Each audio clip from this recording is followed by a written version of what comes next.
Welcome to Trinity Radio. I'm Braxton Hunter, and I'm so delighted to be with you tonight as we are having an important discussion. Right now, people who see abortion as a horrible wrong in our world are trying to make decisions because we often have to interact with organizations and perhaps even will encounter medications that in some way are either directly or indirectly related to abortion. And so we're going to have a discussion tonight, a debate of sorts between two people who are experts on this topic. And even better than that, I'm going to subtract myself. I'm going to decrease that Chris Date may increase here. And Chris is going to moderate this exciting debate and introduce our speakers to you tonight. But I just want to tell you how much I so appreciate all of you for showing up, for viewing this debate at any point. I would just invite you, whoever you are, to just open your mind to what the opposition has to say on this issue. I'd also like to say that we appreciate you coming, and if you're a person who is interested in higher theological education, one of the reasons that we exist as a YouTube channel and a podcast is because we represent College of the Bible and Theological Seminary in Evansville, Indiana. It is online, and you can get your degree sitting right there at home.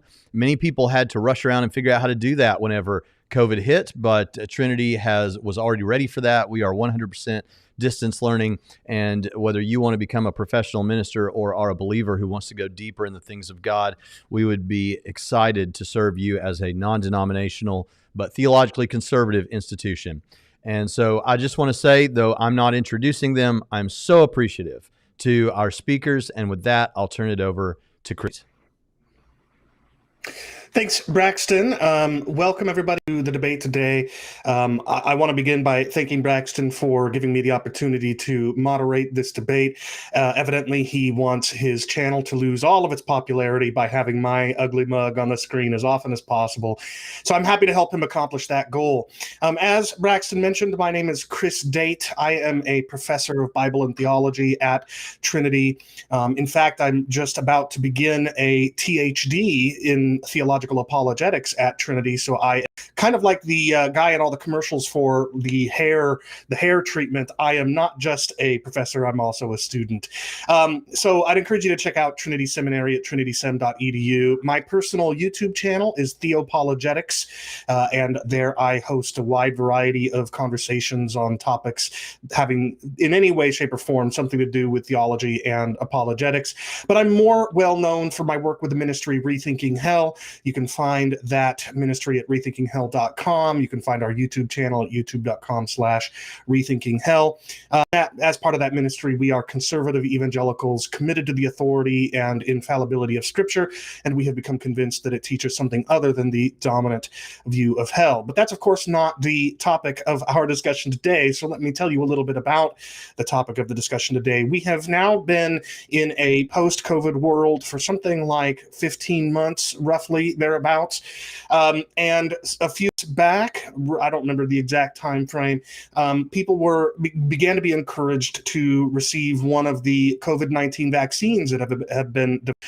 And those of us who have not yet received the vaccine have experienced at least some degree of pressure, even bullying at times by people who are very understandably passionate that we ought to be loving our neighbor and doing the best for our own health and the health of others by receiving the vaccine.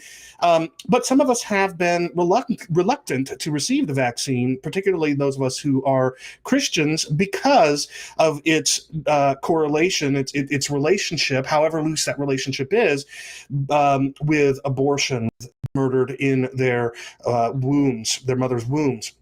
And so I have been very keen to hear a debate like the one that we're about to have today, in which one bioethicist will be arguing that it is, in fact, immoral to receive the vaccine precisely because of that relationship with abortion. And the other participant will be saying that it is moral to receive the vaccine, that its relationship, however loose that might be, to abortion should not motivate us to not receive the vaccine.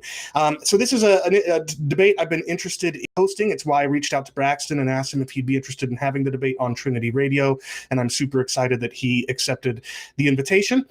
Before I introduce the participants, I do want to issue a word of encouragement and discouragement to viewers and even debate participants if there's somebody that needs to hear this. There is a whole lot of pressure in today's world, in today's post-COVID world. There has been what I have perceived anyway to be a lot of bullying and mistreatment between even brothers and sisters in Christ because they are zealously in favor of receiving the vaccine, and they go above and beyond merely encouraging brothers and sisters in Christ to receive the vaccine to actually bullying, manipulating, demeaning, mistreating other Christians. And I just want to encourage everybody watching and all of us participating to step back and allow the Holy Spirit to work in the consciences of his people, some of whom he may convict to receive the vaccine and some of whom he may convict not to receive the vaccine, possibly because of the topic of the debate today. So please, my appeal to those of you who are watching is to extend grace and love and mercy and charity and tolerance to brothers and sisters in Christ who disagree with you, whatever your stance is on the vaccine, because of the issue that we're going to be discussing today. So I hope that will be received well and taken seriously. And with that out of the way, let me go ahead and introduce the participants who will be engaging in this important debate. Firstly, the thesis of today's debate is taking the COVID-19 vaccine immoral because fetal tissue was used in it.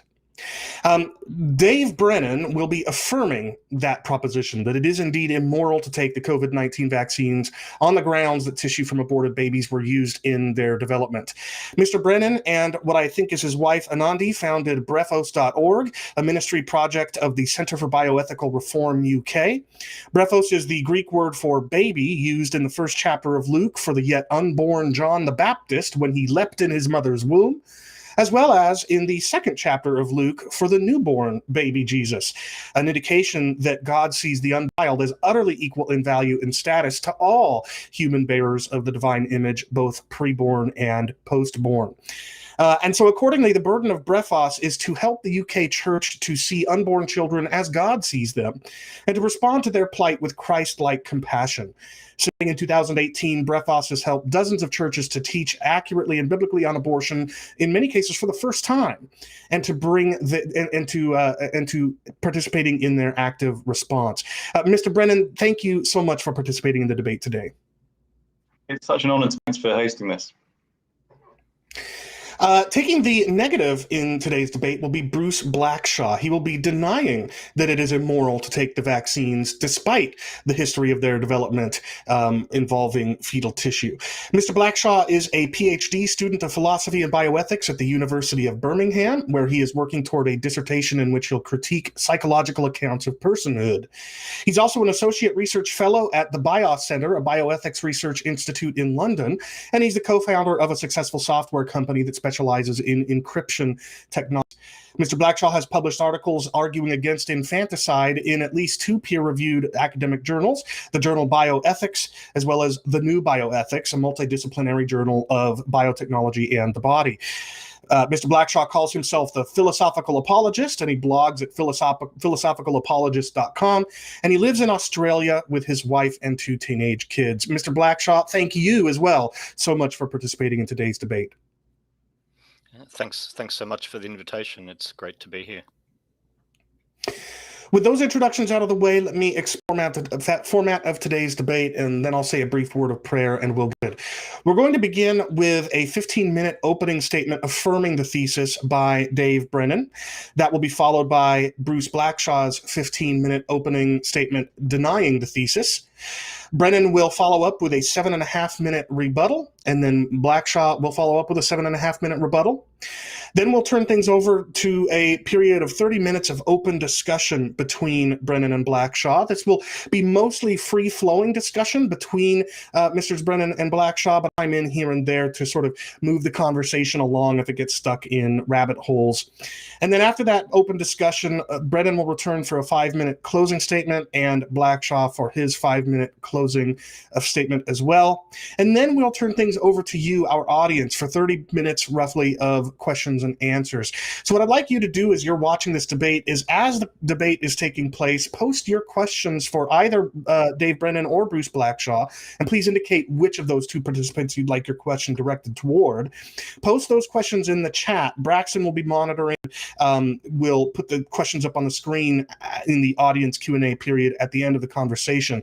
Now, if you really want to get Braxton's attention because of the way that YouTube chat handles super chats, use a super chat to ask your question, and that will move your question toward the top of the list and make it more likely that Braxton will see your question and give it to me to ask our participants in the Q&A period of time. So this really is a debate we want you, the viewing audience, to participate in. We just need you to be posting those questions in the chat so Braxton can grab them all and be posing them to our debate participants at the end. So with that out of the way, let me say a brief word of prayer, and then we'll turn things over to our participants to begin the debate. Heavenly Father, I just want to thank you so very much for the opportunity to watch these two debate participants discuss this important question. Whatever each of us individuals watching this debate end up feeling convicted about when it's over, I just pray that you would help us to treat other people who disagree with us with love and mercy, kindness, charity, and tolerance.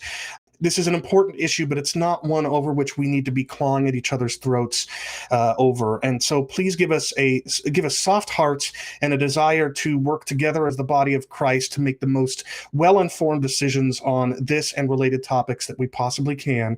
And I pray that you would give our debate participants today wisdom and insight, eloquence, help them to articulate their side of the debate as eloquently and as compellingly as possible, so that those of us watching on the edges of our proverbial seats will be able to make the best informed decision that we can possibly make. And we ask these things in Jesus' name. Amen. All right. Amen. So with that out of the way, we'll turn things over to Dave Brennan for his 15-minute opening statement affirming today's debate thesis. And I will start your 15 minutes, Dave, as soon as you begin speaking. Thank you so much, Chris, and good evening, Bruce, and thank you, Braxton, and good evening to everyone watching. Before I launch into my argument, I just want to take a minute just to clarify the facts so that we're all on the same page. What we mean by vaccines using fetal tissue. Now, here in the UK, where I am, all 3 vaccines which have been available and people have been accessing have had some connection with a cell line called HEK293.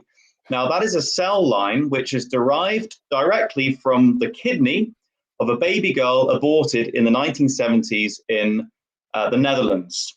That's a cell line which the Oxford AstraZeneca vaccine was developed in and tested on. The Pfizer vaccine and the Moderna vaccine weren't developed in that cell line, but they were tested on that cell line. So here in the UK, all 3 vaccines have made use of a fetal cell line. That is to say, a cell line derived directly from an aborted baby. There are other vaccines out there that haven't made use of a fetal cell line, CureVac being one example. I can't speak for all the nations in the world. The situation may be different in Australia and America. So I just want to be clear, I'm not objecting morally to all vaccines, but only to those that use this fetal cell line or other fetal cell lines.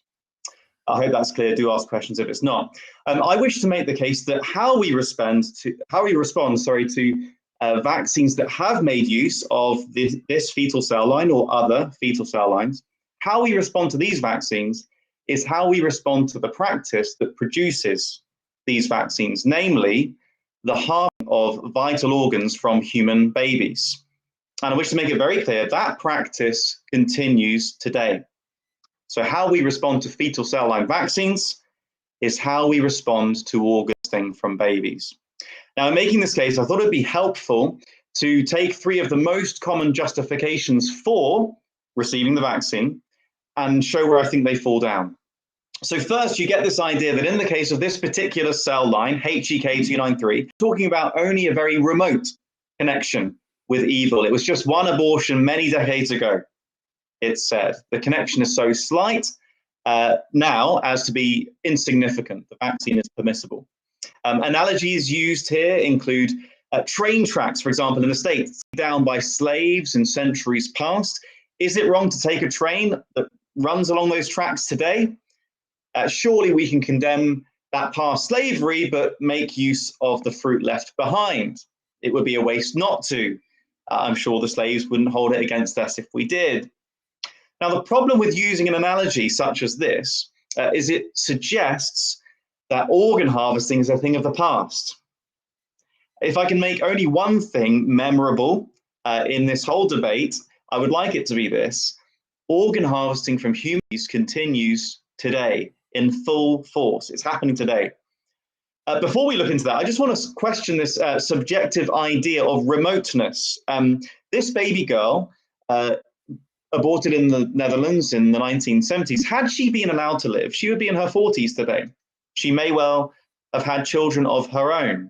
It's hardly ancient history. There may be viewers listening in today who were born in 1973 themselves. This lady, Johanna, we've imagined her name was a common Dutch name at the time, with the intention of honoring human dignity as an image bearer of God. Johanna would have been your contemporary. So it's hardly ancient history. But more importantly, where did we get this idea from that evil diminishes over time? I don't see anything in the Bible that suggests that. But the main point I wish to make here is this. The idea of remoteness is simply in ignorance of the facts. Organ harvesting is not history. It happens today. Both the baby genocide and organ harvesting, the very thing that made HEK 293 possible back then, continues today. It's happening in the same labs, the same universities, the same countries that it happened back then in.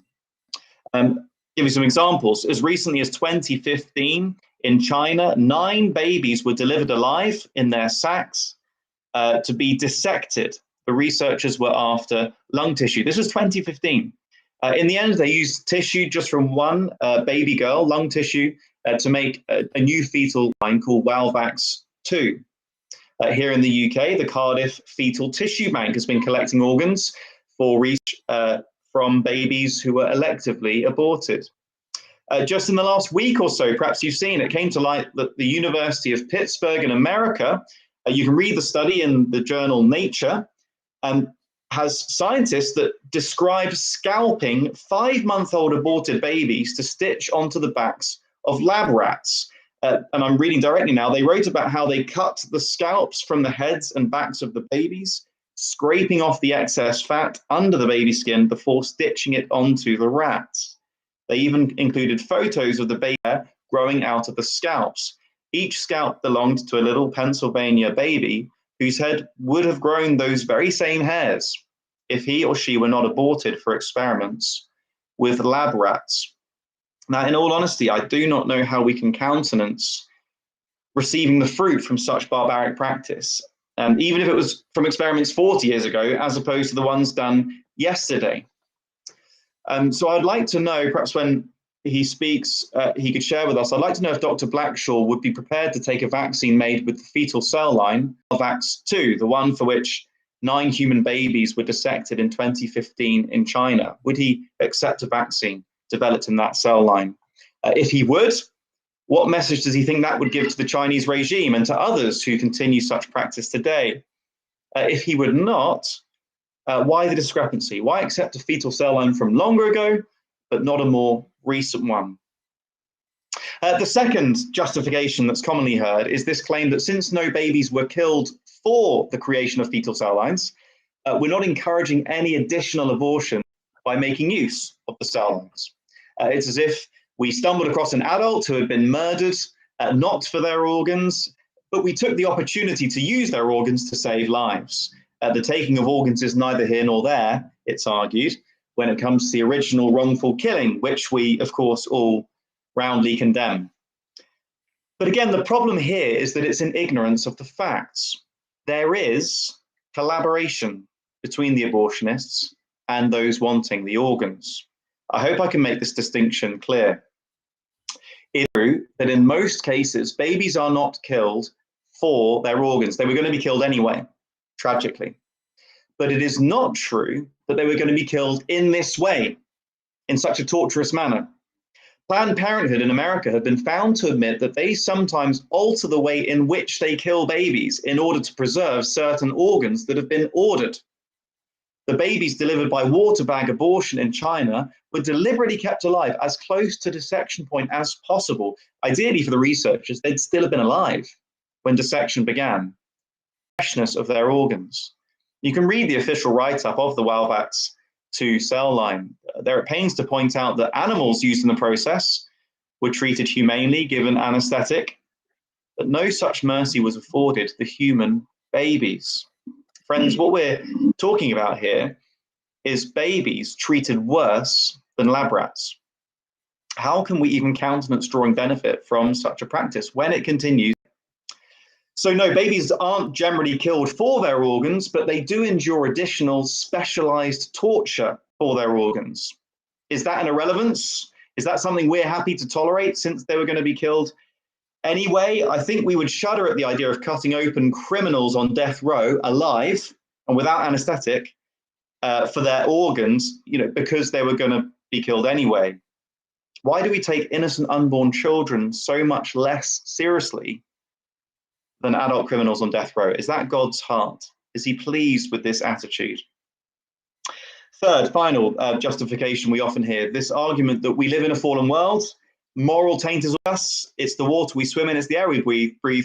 We just have to accept that some level of proximity with such things is inevitable. There's nothing we can do. We can't escape it. Otherwise, we'll just end up living in a desert, cut off from all civilization. Now, in some senses, some cases, this is true. We can't get away from all proximity with evil, even some involuntary or reluctant participation. A good example would be taxes. We're clearly commanded in the Bible to pay our taxes, even though some of them are spent on evil things. See, that's a choice we have. Biblically, it's very clear. We're to pay our taxes. But what we're talking about here this evening is not a compulsory or unavoidable thing. The vaccine producers didn't have to use fetal cell lines. Some of them didn't. CureVac, for example, didn't use them. Valneva, I think, is not quite finished yet, but so far has not used fetal cell lines, to my knowledge. It's unnecessary to use fetal cell lines. You can make vaccines in other ways. And we don't have to take these vaccines. It's a choice. We can take vaccines or we can take no vaccine at all. So the question is not whether it's possible to avoid this. The question is whether we're willing to pay the price to avoid this. And where possible, according to the knowledge we have available, we should seek to invest in good practices and avoid or discourage evil practices. But as I close, let me just suggest reasons why I think it's especially important in this case to do our research and to make a principle stand. So firstly, child sacrifice, more than, for example, animal welfare or almost anything you can think of, child sacrifice is especially grievous to the heart of God. Biblically, I could show you example after example. It evokes in the heart of God a response almost like nothing else you can see anywhere in Scripture. It ought to weigh on us as heavily as it weighs on God. It ought to grieve us. We ought to find it horrendous. I don't think we ought to think of how close we can get to it or how much we can benefit from it. Secondly, in a way that is not the case for almost any other injustice you can think of today, baby genocide and organ harvesting from babies enjoys almost universal acceptance worldwide. It's a multi-state sponsored, financially comfortable genocide, and it's baked into so much of the global medical establishment, with organizations such as the World Health Organization encouraging it and accelerating it. It's important to bring an end to other injustices. For example, sweatshops, we ought to do what we can there. But the good news is this: almost everyone already agrees that sweatshops are wrong. People are doing things to end them. However, when it comes to the baby genocide, the consensus is on the other side of things.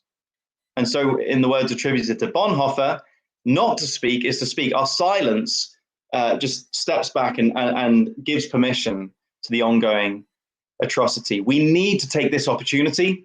We need to take every opportunity to go out of our way to expose this injustice, to stand apart from it and to stand against it. I confess that I am saddened that it seems that for most Christians today, the mainstream messaging, what they're seeing in the abortion-tainted vaccine is a way out or a route back to normal, instead of seeing here a great opportunity for us as Christ's people to stand apart, to be salt and light, to reject the promises and the principles and the practices of this world in favor of the world to come.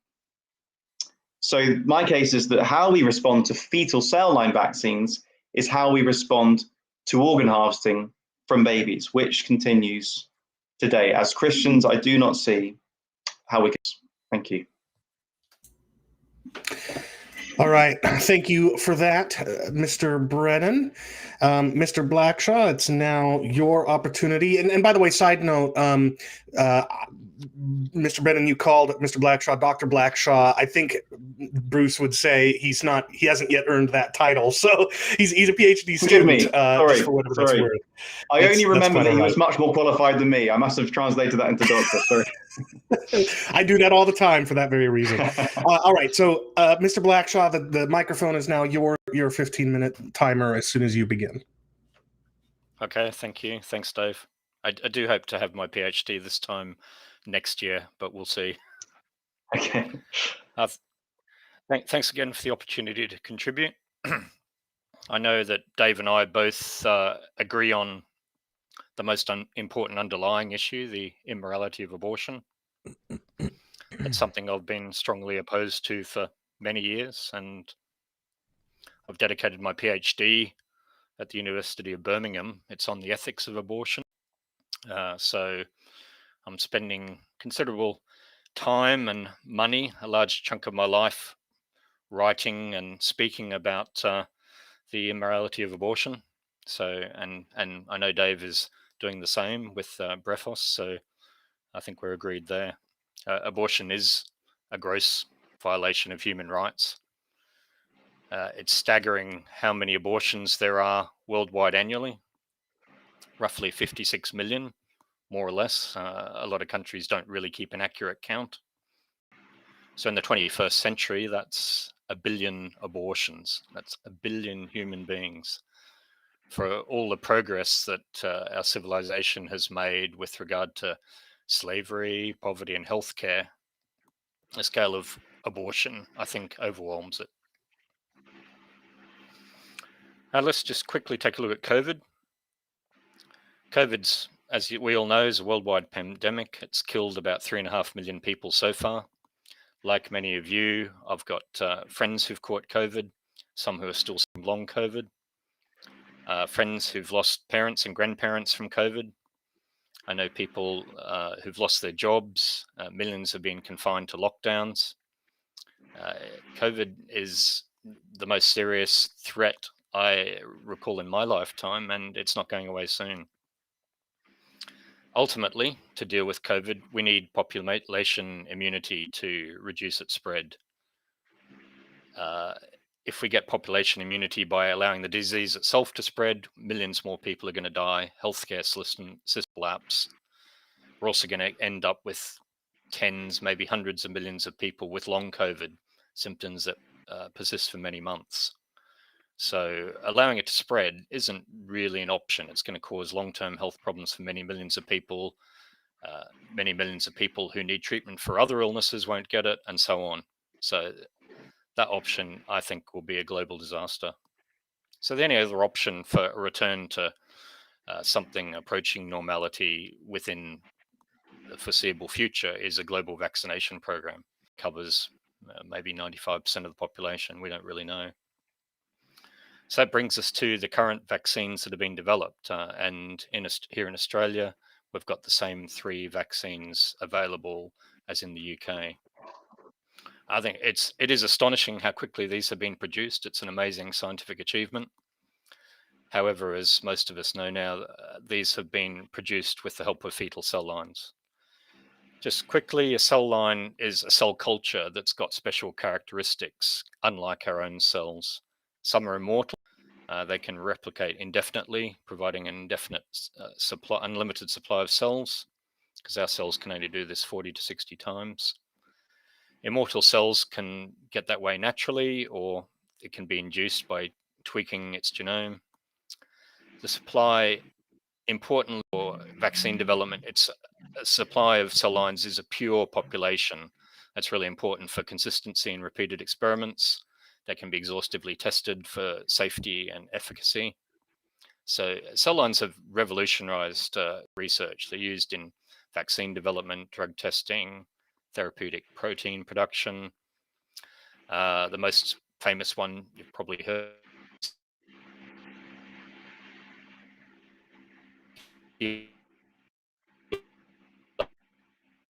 cells, 1,000 studies published in use of HeLa cells. Hey, Bruce, I just wanted to let you know that you're kind of glitching out on us a little bit. You're kind of coming in and out. Originally developed in cell. Okay. Okay, you look like you're back with us Sorry now. about It's okay. Okay. The last thing you were doing was kind of explaining what a cell line is, and you said that it can be some of them can be reproduced seemingly indefinitely, if I have that right. Well, and then he mentioned he started to say something about the most popular example or something like that. Okay. And I'll make sure you have HeLa an extra cells, 60 seconds, Bruce. Okay. I was probably talking about HeLa cells, which are the most famous line obtained from Henrietta Lacks's cancer without her consent. Polio vaccine was developed in cells taken from monkey kidneys, and they have to be continually replenished. A problem with early polio vaccines was because of this continual replenishment. A lot of polio vaccines for about 10 years were infected with a monkey virus, and there's probably 30 million people in the US who've actually got that virus. We don't really know what the consequences of that is. It was huge. So human cell lines were a massive advance in terms of scientific research, but as we know,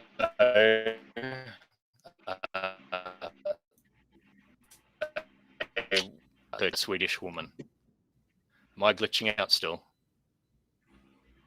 You were there for a second, but I think you're back again. All right. Okay.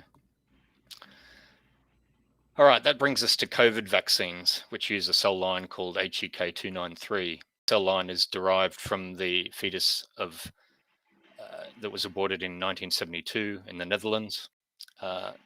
All Pfizer, Moderna, and AstraZeneca, which are used here in Australia and in the UK, all use that cell line.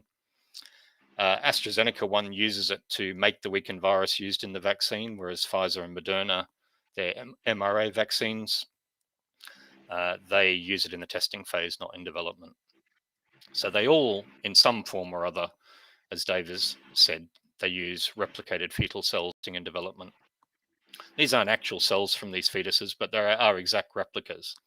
So what should we who are anti-abortion do about it? I don't think the course of action is obvious. Abortion is an incredibly serious moral issue. Because there's a clear link with vaccines, we need to examine that closely. Criteria we should use for making this decision. We have obligations with regard to abortion, with obligations with regard to loving and protecting our neighbor by preventing the spread of infection, bringing this pandemic to an end because there's so much suffering involved with that. How do we balance these obligations? That's a tricky thing to do. In my view, we need to assess how complicit we are in the original evil act that we are going to benefit from. The abortion of a fetus and removal of tissue without consent of the fetus and possibly the parents. The Catholic Church has invented some important distinctions in this area. One talks about formal cooperation with evil, which is where aidment or aiding of the evil act, which is not the case here, I don't believe. Material cooperation is where it gets complicated, pursuing the good without approving of the original evil act, which we don't do. We don't approve of the original evil act, but to what degree are we still cooperating with that act? Here are two good questions to ask. How causally close are we to the original evil act? A doctor who refers a patient to someone who she knows is incompetent is still complicit in the harm done, even though the doctor did not formally cooperate with the evil of harming a patient. Transplant tourism in China, where organs have been known to be taken from political prisoners, does encourage the evil act by increasing demand. Second question, why are we materially cooperating with the evil act in the first place? Is the reason sufficiently important? Are there any viable alternatives? So in terms of how the degree to which we're materially cooperating, the cell line vaccines were created using aborted fetuses that weren't aborted for this purpose. The actual cells are duplicates that are many times removed from the original cells. We personally who are taking it are not involved in the production of vaccines that utilize these cell lines. I don't see that taking these vaccines will encourage more abortions in itself. So causally, we're very remote from the original evil act when we benefit. In terms of necessity, the situation with the pandemic is very grave, and we're seeing viable alternatives right now. So in my view, and in view of the Catholic Church, we can take the vaccine. It's likely to save many lives and a lot of suffering if we do. But if we do that, I think we have some obligations. We can't let our acceptance of the vaccine convey the message that we approve of aborted fetuses being used in this way. We need to voice our opposition to the use of these cell lines. We need to write to our governments, ask to us that they use their power to influence manufacturers not to use these cell lines. We should avoid the more morally compromised vaccines if possible, for example, the AstraZeneca vaccine. I do think it's legitimate to refuse the vaccine because of its link with an evil act, but if you do, I think you also have certain obligations. The research is becoming increasingly clear that you are far more likely to catch and transmit the virus to others if you're not vaccinated. There are many vulnerable people in our communities. I have friends who are transplant recipients. The vaccine doesn't really work for them because of their immunity. If the virus is widespread, you may need to, if you choose not to take the vaccine, modify your behavior to minimize the chances of passing COVID on to others. Maybe you should wear a mask or perhaps get regular COVID tests to ensure you're not carrying the virus. If you're a churchgoer, perhaps you should wear a mask to church to protect the most vulnerable. We really don't want people to die or become severely ill as a result of our choice not to vaccinate. And if we get ill ourselves, we'll also add to the burden on the healthcare system. It's important to be consistent. Many vaccines utilize WI38, so obviously people refusing vaccines for this reason need to do their due diligence and avoid these vaccines as well as COVID vaccines. That does involve difficult choices. If you have children, the MMR vaccine, for example, uses WI38. WI38 is used very widely in scientific research, so it would be a good thing to investigate what drugs or treatments have been developed this and other fetal cell lines.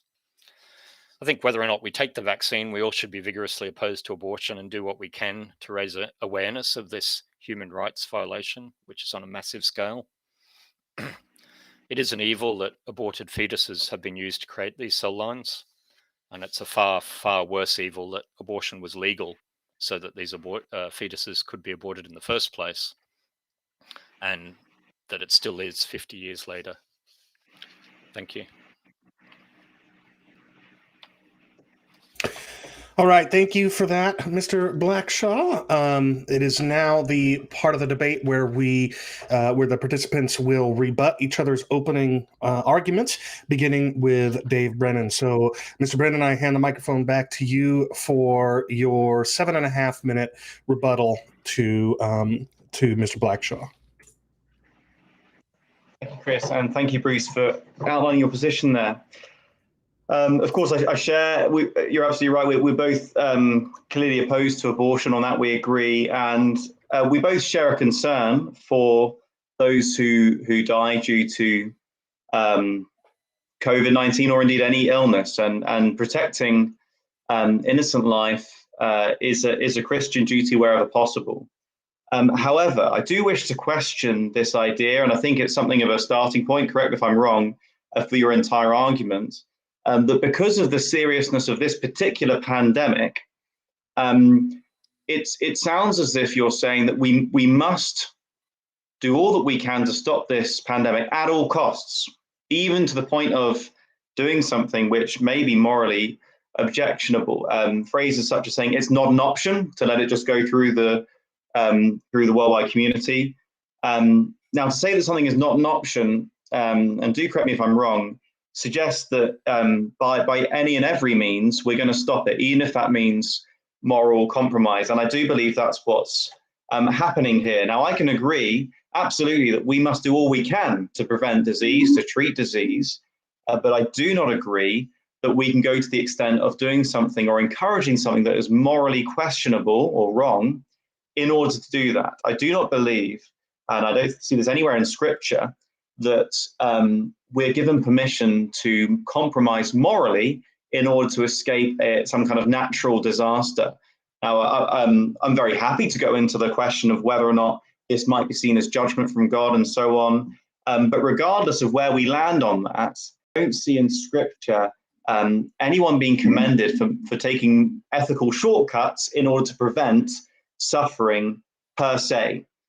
Preventing suffering is generally a good thing, but we're not entitled or we're not allowed to take moral shortcuts in order to do that. I think we're drifting dangerously into a kind of utilitarian argument where the ends justify the means, and I'm very uncomfortable with that ethically, because I don't see that as an option. So I just want to question that sort of utilitarian approach. Things may well be serious, but we can't let that bend our ethics.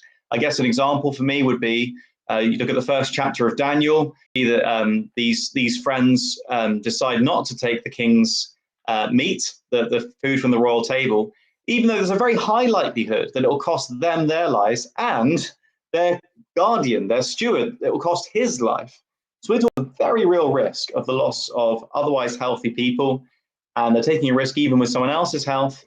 But that doesn't sway their judgment at all. Ethically, under God, they know what's right. They take a principled stand, and God honors it. Of course, later in the book of Daniel, there are other decisions facing these young men, and they even get to the point of saying, well, look, God can save us, but even if he doesn't, we still will not bow down. So I think, to my mind, a very dangerous line of thinking has made its way into mainstream Christian ethics, which is that the outcomes can justify the means. And it's about weighing outcomes and reducing suffering. I don't think that's a Christian way of doing things. I'd like to come back to this question of how complicit we are with the act of evil, the abortion. Now, I think we're in agreement that in terms of the abortion that happened back in the 70s, we're not complicit. I agree with you entirely. We're not causally complicit. We're not in any way complicit, in fact, with something that happened 40 years ago. It happened before I was born. I had nothing to do with it. And regardless of what I do with material that came out of that, I'm still not complicit in it. However, my contention, my argument is that we are complicit in the ongoing evil act of organ harvesting today. Because when we take the vaccine that's used this kind of technology, these research methods, we are communicating that we tolerate the fruit of such practice. And by doing that, by normalizing it, by showing ourselves willing consumers and thereby normalizing the practice, we encourage its perpetuation. So I want to question this idea that we can, as you said, voice strong opposition to such practice, when actually our wallets are communicating the very opposite message. You talked about, lobbying the producers to produce things more ethically. Well, I don't think the producers listen so much to our words as they do to their balance sheets. And if they see that we are ultimately willing to take these vaccines, they know they're safe to carry on using fetal cell lines, and indeed to carry on getting new cell lines or harvesting kidneys from this baby or a scalp from that baby, knowing that even the Christians, even the pro-lifers, are willing to tolerate and benefit from such practice. I do fear that in this instance, especially, our actions speak louder than our words.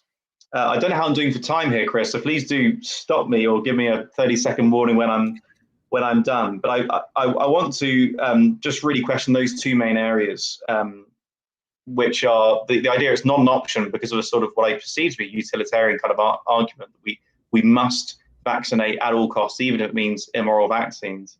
And the idea that we're not complicit in the original abortion, agreed, but we are complicit. We are encouraging ongoing organ harvesting. And that, I think, as Christians, we must take a very clear and unmistakable stance against with words and actions. You still have about a minute and a half or so. Okay, well, I'll just mention one more thing then, if I may, which was your point about the obligations on those who refuse the vaccine, such as wearing a mask when in church, or perhaps taking regular tests. Again, I want to question the starting point of such an assertion. All of a sudden, we're saying there's an obligation on those who are healthy and in all probability not carrying the virus. Of course, some are. But in all probability, if I have no symptoms, in all probability, I don't have the virus, I'm healthy. And yet we're expecting someone like that to be in sort of perpetual, long-term, 24/7 impediment, that they should have a mask, they should test, they should stay away from certain situations. And I'm not sure where we suddenly got this flip from. Normally speaking, we don't do that. We don't do that with the flu. We don't isolate or kind of restrict the healthy when it's the flu. It's for those who are vulnerable, if they want to isolate, if that's a decision they want to make with their safety. But I don't know why all of a sudden the burden's going to be on healthy people who, for reasons of conscience, are rejecting vaccines coming out of an immoral practice. All of a sudden, they're the ones that are going to be punished. That seems a strange turning of the tables. Whereas actually throughout history, generally speaking, it's either those who have an illness that isolate, and I'd be quite happy to, if I was found to have an illness, I'm happy to isolate for as long as I have it within reason. But historically, we've isolated those who have an illness that's spreading, not just assuming they might have it, and we isolate those who are actually vulnerable or those who themselves are ill. And I don't know why we've flipped this all of a sudden. All right. Thank you so much for that rebuttal, Mr. Brennan. Now, Mr. Blackshaw, it's your turn for your 7.5 minute rebuttal. So as soon as you begin speaking, I'll start your timer. Okay. I'm mainly responding at this point to Dave's opening statement.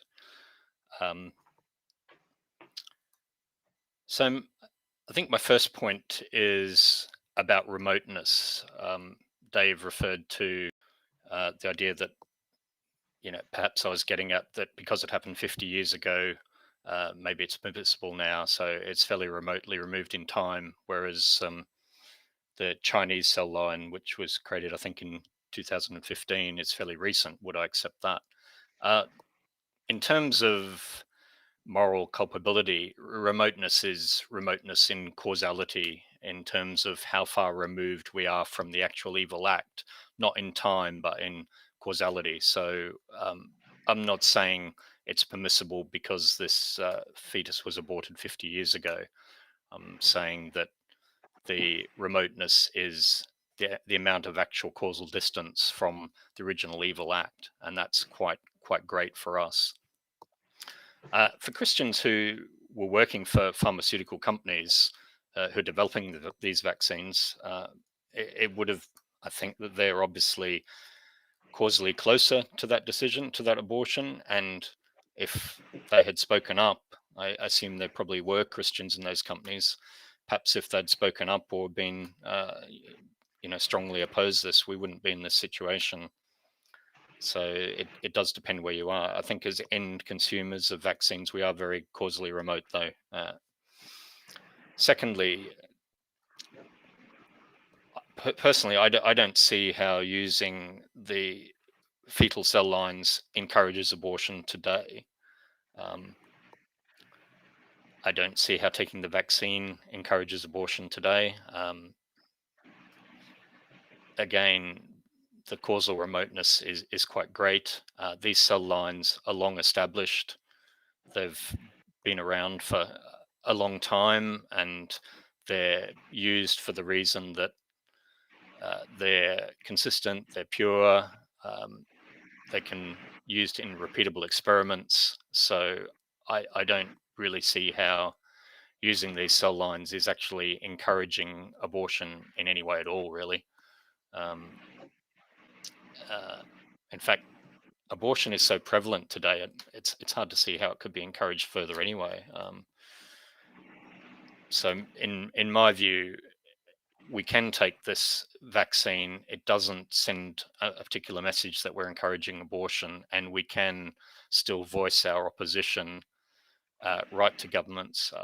We're fortunate here in Australia.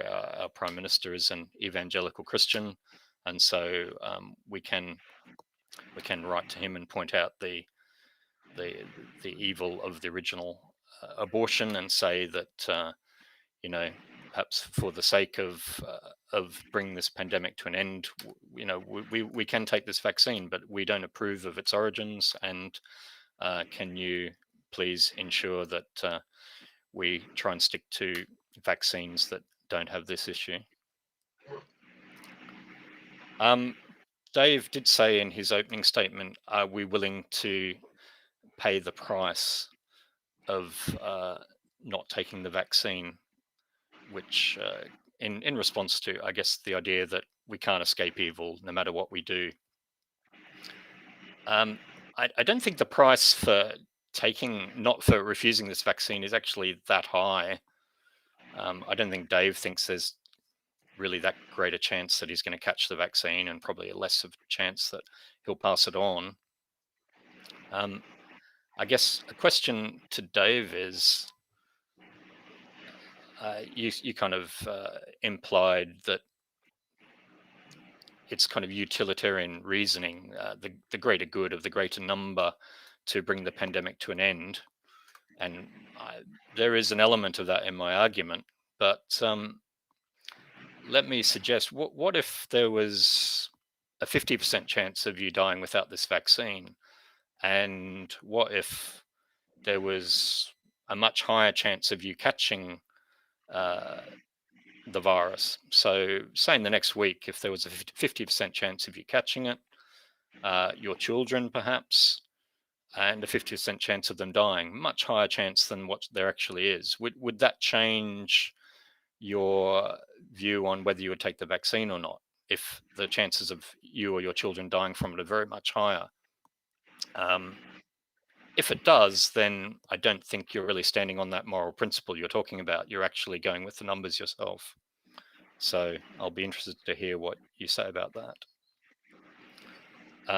I agree that we shouldn't be silent.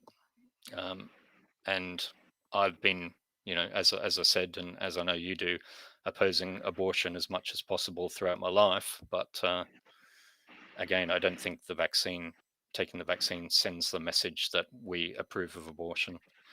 I think you mentioned something about the route back to normal.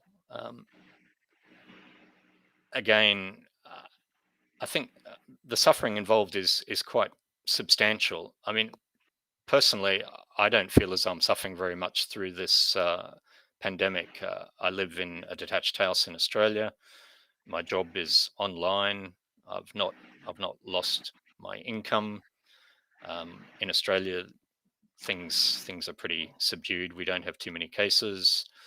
Everyone lives their life as normal. But I'm very much aware that that's not the case in a lot of places.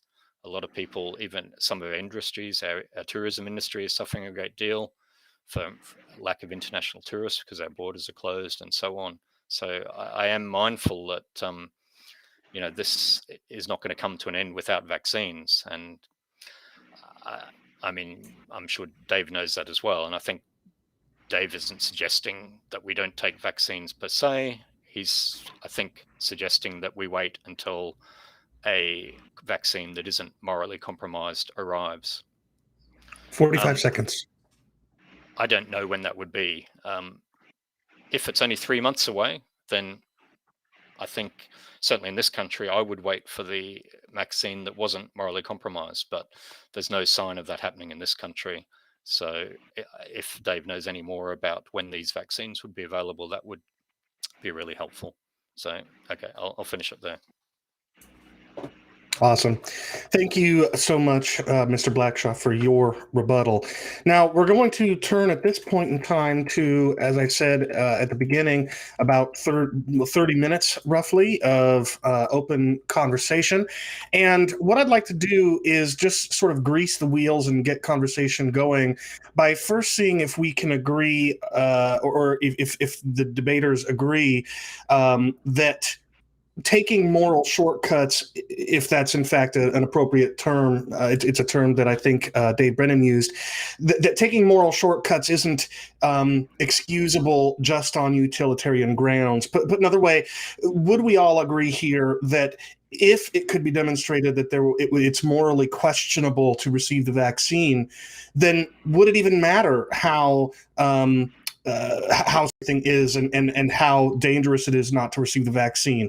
Wouldn't it still be ethical not to receive it for that reason? So maybe we can start by talking about that, and let me ask you to get the conversation going, Bruce. Would you agree with Dave that that really this boils down to the ethical question and that utilitarianism is fairly irrelevant? Or would you say that, in fact, even if there is some question to its morality, the severity, the seriousness of the issue does make for something of a utilitarian case for, setting the moral issues aside in order to get the vaccine? So let's start with that, and then we'll see how the conversation goes. Well, I think it's a good question. It probably gets to the heart of the argument in a way. I guess the issue here is there's not really any question of me taking the vaccine that I'm involved in an evil act. That's the whole point of the material corporation, is to say, well, I'm very removed from the evil act. So I am not myself participating in an evil act by taking the vaccine. And I'm not encouraging an evil act. I shouldn't say merely, but in comparison, I am benefiting from an evil act in the past that is very causally removed from where I am now. So I think the equation changes if just let's say that to make these vaccines, every vaccine needs a newly aborted baby to be produced in some way. If that were the case, that vastly changes the equation in terms of causal remoteness. We've got a very direct connection between the vaccine produced today and abortion. And my taking the vaccine would create a demand for aborted babies, and therefore I'm encouraging that evil act. But because A, it's very causally remote currently, and B, it's not a cell line is, I think HEK 293 is immortal. I know that WI38 isn't actually immortal, but because it's immortal, that these cell lines can be used for possibly hundreds of years until they degrade. I'm not sure how long that would be. So I don't see that there's any possibility of encouraging further abortions by utilizing that cell line. Okay, so I guess there is a line there, and that's what the whole concept of material corporation is designed to kind of draw out. Right. Okay, so then turning to you then, Dave, it sounds like we are in agreement that if it's morally compromised or if it's morally questionable, then it really doesn't matter how severe it is, how dangerous it is not to receive it. We wouldn't do it. But Bruce's contention is that this isn't a formal complicity, but a material one, in the sense that we are benefiting from an evil action that was done in the past, and that by benefiting from those evil actions in the past, we're not encouraging continued abortion and continued organ harvesting today. But of course, that was your main contention, is that people who receive the vaccine are in fact promoting its ongoing occurrence. And so the question I have for you, and then please feel free to follow up with additional thoughts as you see fit, let's say, hypothetically speaking, a significant percentage of the Christian population became convicted that that you're right, and so they refused to take any of the vaccines that resulted from research done on these cell lines. Do you think that that would make any significant impact on that demand you described, that demand that is ongoing even to this day for abortions, organ harvesting, this kind of research on fetal cell lines? Would it have even any significant impact at all? And if not, then are we in fact encouraging these practices by receiving the vaccine?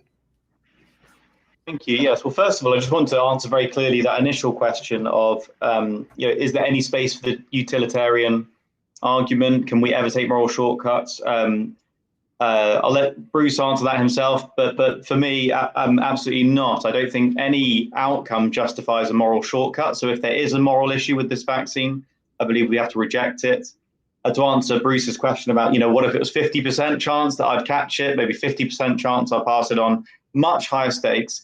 I hope I'd have the same response. Now, obviously, I agree, Bruce, that it's easy for me really to say no at a personal level and even at other levels, the risk being relatively small. But that's not what my argument's based on. And I turn again to Daniel chapter 1. Even if the stakes are really high with my life and with the lives of others, under God, I've got to do what I believe is ethically right, regardless of the outcome. So that's just to be clear on the utilitarian question from my perspective. In terms of the question of whether or not we're causally involved with evil, to use the language there that as Bruce said, the Catholics have invented to talk about these things, I just want to be very clear, and I'm sorry if I haven't been clear so far. My argument is not that taking this vaccine encourages abortions. I'm in agreement with Bruce. There are already plenty of abortions out there, regrettably. So this is not driving demand for abortions per se. What it is doing, and this is my argument, what it is doing is it's normalizing the practice of organ harvesting from babies. It's communicating that we, Christians, pro-lifers, are willing to benefit from such practice, which continues today. And by doing so, we communicate a very strong message that we find this practice tolerable. We're willing to benefit from it. And so my contention is that we are causally cooperating in the ongoing injustice because we're benefiting from fruit of the very same injustice. To me, it's as though we were living, let's say we were living as wealthy, white, middle-class Germans during the 1940s, and we decided to benefit from experiments done on Jews in the Holocaust. By benefiting from these experiments, we communicate that we condone, we're tolerant of what's going on. And so there is no pressure for that practice to stop. So my contention is, yes, billions of people saying yes to this vaccine puts across a very strong message. We're happy. We can say it's reluctantly, and we can say we'd rather something else. But at the end of the day, if we're not willing to wait even a month or two or whatever it is, again, the vaccine producers are looking at their books and saying, guys, it's looking good. They're all willing to take this. We can crack on. So my concern is that whatever we voice, our actions are tolerating, endorsing, normalizing this practice. And friends, we're already on the back foot here. The practice is already so normalized that, that it's even possible to speak of using human cells in this way as an advance, medically speaking.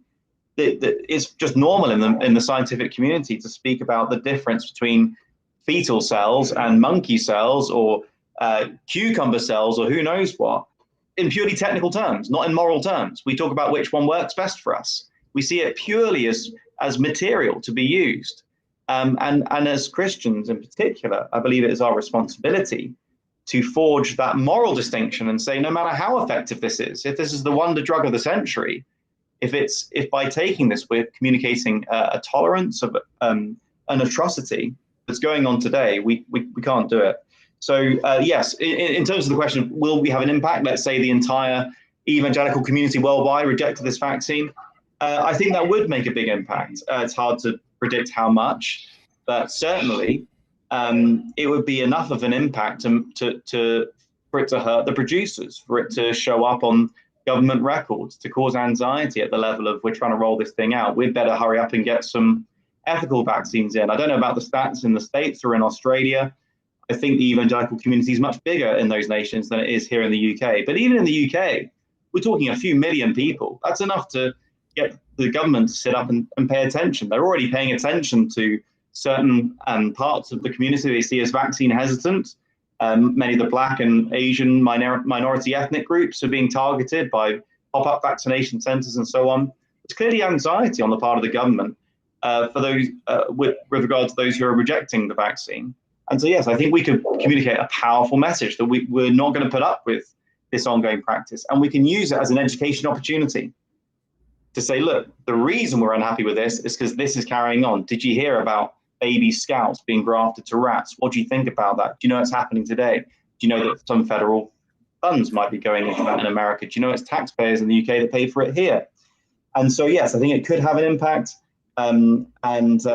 At the end of the day, we've got to start somewhere with our principled stand and re-educate society and change hearts and minds. I think this is a wonderful opportunity to do so. Yeah, Bruce, I'm going to turn it back to you then to respond to Dave there. He made the argument in his opening presentation that while abortions are fully normalized and Christians receiving the vaccine aren't going to do anything to promote continued abortions. That's already happening. However, he gave examples of the China vaccine development in 2015, where lung tissue was used from an aborted baby girl. And then he also gave the example of the University of Pittsburgh and the process they described of scalping aborted babies and then stitching the scalps onto mice. Here's what seems to be examples of not just abortion, but specifically the harvesting of organs from aborted fetuses, which he also said requires the killing of the baby to be done in a different way, a way that's more torturous to the unborn child. In light of those facts, my question for you then, and again, wide open, you can just respond to everything that Dave said there, but do you think that Brennan is onto something, that by receiving the vaccines that have been produced from these fetal cell lines, we may not be encouraging abortion, but we are encouraging the continued harvesting of organs from aborted babies, which requires killing those babies in a more torturous way in order to get those organs. So how do you respond to that line of reasoning? Well, I mean, Dave's completely right about the problem of organ harvesting. It's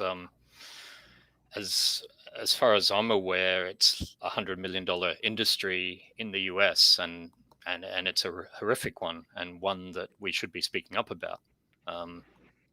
But again, I don't see that using drugs or vaccines developed from these well-established cell lines actually really makes any difference in that regard.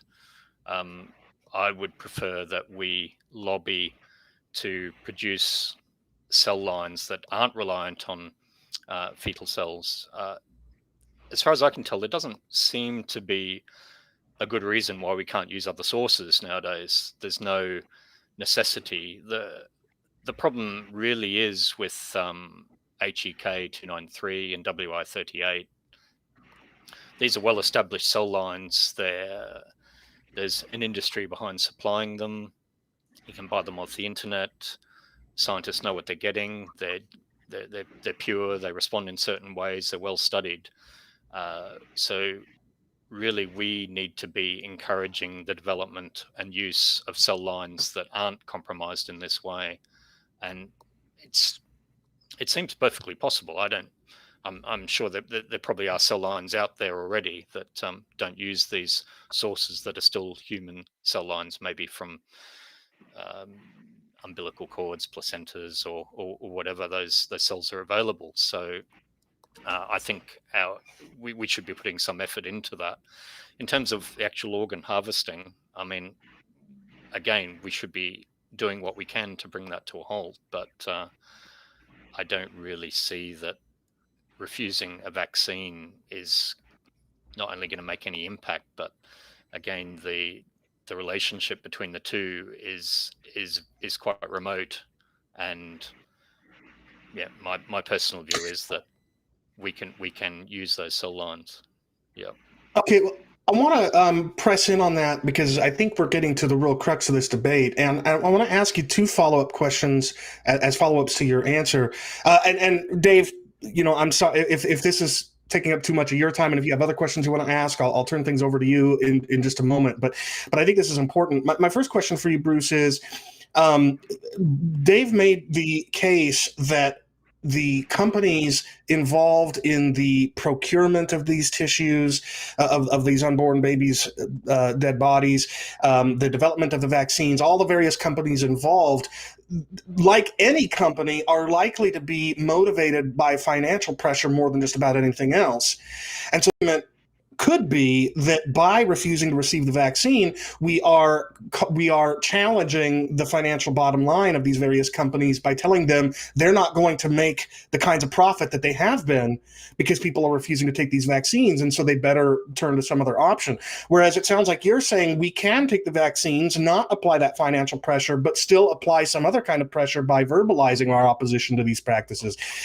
If that's more or less an accurate take on your perspective, why don't you think that the financial pressures, or do you think there would be financial pressure asserted on the various companies involved if Christians en masse were to refuse to take these vaccines? What are your thoughts on that?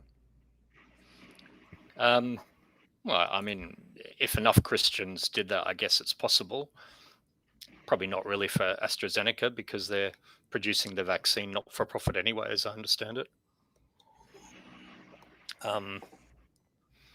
Moderna and Pfizer, maybe we could make a small impact, but I mean, the scale of COVID is so great that, I mean, these companies can't keep up with demand. So I think Dave actually mentioned this, the far greater impact, if enough Christians were to oppose vaccine, would be on governments who are anxious to roll out vaccine programs, not so much the profits of these companies, because these, Pfizer is making a huge amount out of this anyway that was, unexpected a year and a half ago. So I don't think the money side from that point of view is what would make a difference. But I think the more important effect would be the pressure put on governments that might be affecting their vaccine programs and that kind of thing. So, okay. I mean, governments want people to be vaccinated. They're trumpeting the percentage of the population that's vaccinated.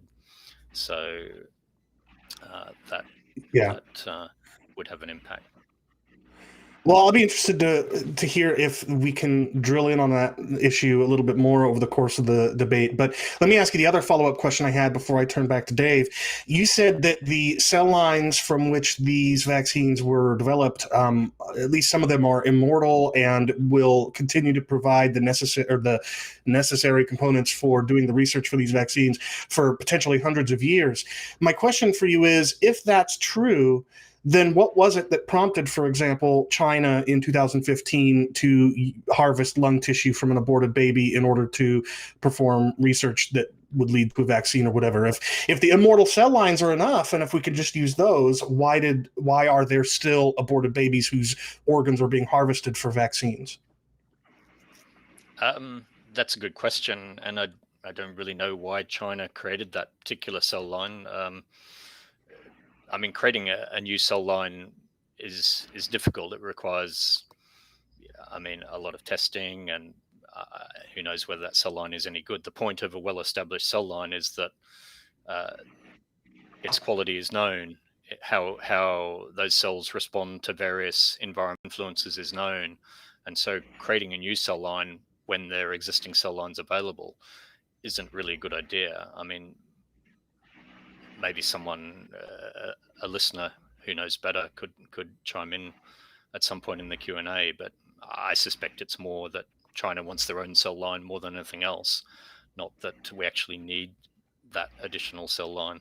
But someone more familiar with cell lines might be able to shed more light on that. Okay.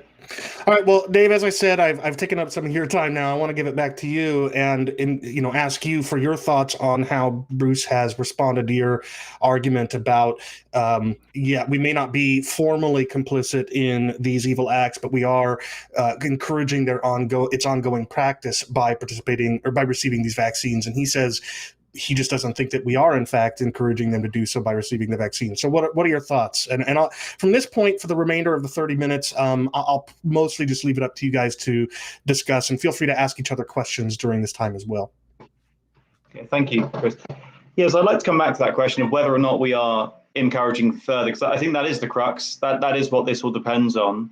If I can put it this way, if organ harvesting from babies were a thing of the past, then I think it'd be a totally different question, because there'd be no danger that by taking this vaccine, even a vaccine that came out of that historic practice, if the injustice itself had been finished by now, I don't think there would be a danger that we'd be encouraging it. I don't think I'd have an argument. I wouldn't be concerned, really. But because it's going on today, I think what we do with these vaccines is significant.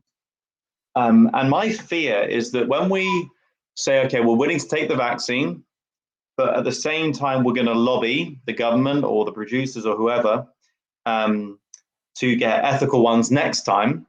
My concern is that in the absence of adding to those words and pressure, we are merely depending on the goodwill of these people, and we're depending on the goodwill of people who simply are not good. They're not good people. If they didn't care yesterday about the ethics of organ harvesting and abortion, why are they going to care tomorrow? Because we're pleading with them? I'm afraid I just don't believe that's true. And my concern is that we pro-lifers and Christians often, we fall into the trap. I fear we fall into a trap of being really quite naive as to how social reform actually works. It doesn't work because we just sort of plead with people to be better people tomorrow. We have to apply pressure. There's a principle of social reform that states that that those who hold the reins of power and oversee injustice, they never let go unless the status quo is made unbearable. That is to say, they only change tack because it hurts too much to keep going in the same direction. So my concern is if we're not putting our wallet where our mouth is, and if we're not willing to be a pain over this, there's just no reason they're going to listen to us. Because if we were happy to take the vaccines this time around, they know we'll be happy to take the next time around. We've already proven to them. We've proven to them we're happy to take the vaccine. So that's my concern, that if we only voice opposition, but we communicate with our actions that we're willing to take it, I just don't see how anyone's going to take it seriously. And we can point to historic social reform. We can think of the abolition of the slave trade. We can think of the civil rights movement. There comes a moment where you have to stand and get in the way and not play ball and become an inconvenience, because apart from that, everyone just interprets you as just words, and that you'll be happy to carry on tomorrow as you did yesterday. So that is my great concern. And for that reason, I believe that we are, by showing ourselves willing to take the fruit of this genocide, we're showing ourselves willing. We're thereby communicating endorsement. And I really do believe that with every jab, and who knows, there might be billions by the end of this, billions of people may have had a jab, which normalizes the concept of human tissue being used as just another medical tool in your hand, just like it was anything else, because that's how the medical establishment generally treats it. And someone asked about, why did China get a new cell line? I don't know exactly why. I don't know why particularly they felt there was a need. But one way of answering that question is they saw no reason not to, because the killing of babies in the womb, or pulling them out of the womb and then killing them, is so normalized in that culture and in ours, they wouldn't think twice before doing it. And it's that culture where the killing of babies and the harvesting of their organs is normalized. It's that culture we need to challenge. And my concern is we're going in the very opposite direction to challenging when we show ourselves willing to take it. Since I'm on WildVax still, I wonder if I could come back to that question, Bruce, whether would you be prepared to take a vaccine developed out of that cell line, the one from 2015, WildVax 2, if, say, that was the only one available to combat the pandemic, the only one available was from WildVax 2, would that be acceptable to you? That's a good hypothetical question. It's I can probably answer it by saying the same as your answer when I hypothetically said, what if the vaccine, what if COVID had a 50% death rate? Well, that's not where we are. So I would have to think about that and think about message that sent, and how causally remote we are. So let me think about that during the course of the debate, and I'll see if I can get back to you on that. I mean, I don't disagree with what you're saying, but I guess probably my biggest difficulty is that the kind of message we're sending, whether refusing the vaccine is actually sending. I mean, most people will find it,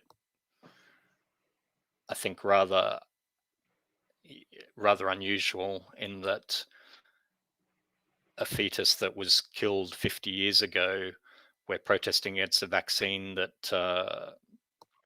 benefits from that in 2021. That is remote in time, and whereas I'm concerned more with causal remoteness, most people receiving your message will not find it terribly convincing, and instead will be looking at the consequences of not taking the vaccine, and the message sent there might be quite different in terms of how we are caring for our neighbor, for our nation. You see what I mean? There is some mixed messages going on there. We might indeed get a great amount of criticism for being responsible for more deaths and more lockdowns and more hospital admission on, and that's something we need to take into account as well. Perhaps that is, I guess, slightly utilitarian reasoning in one way, but while I'm not a hardcore utilitarian, I do,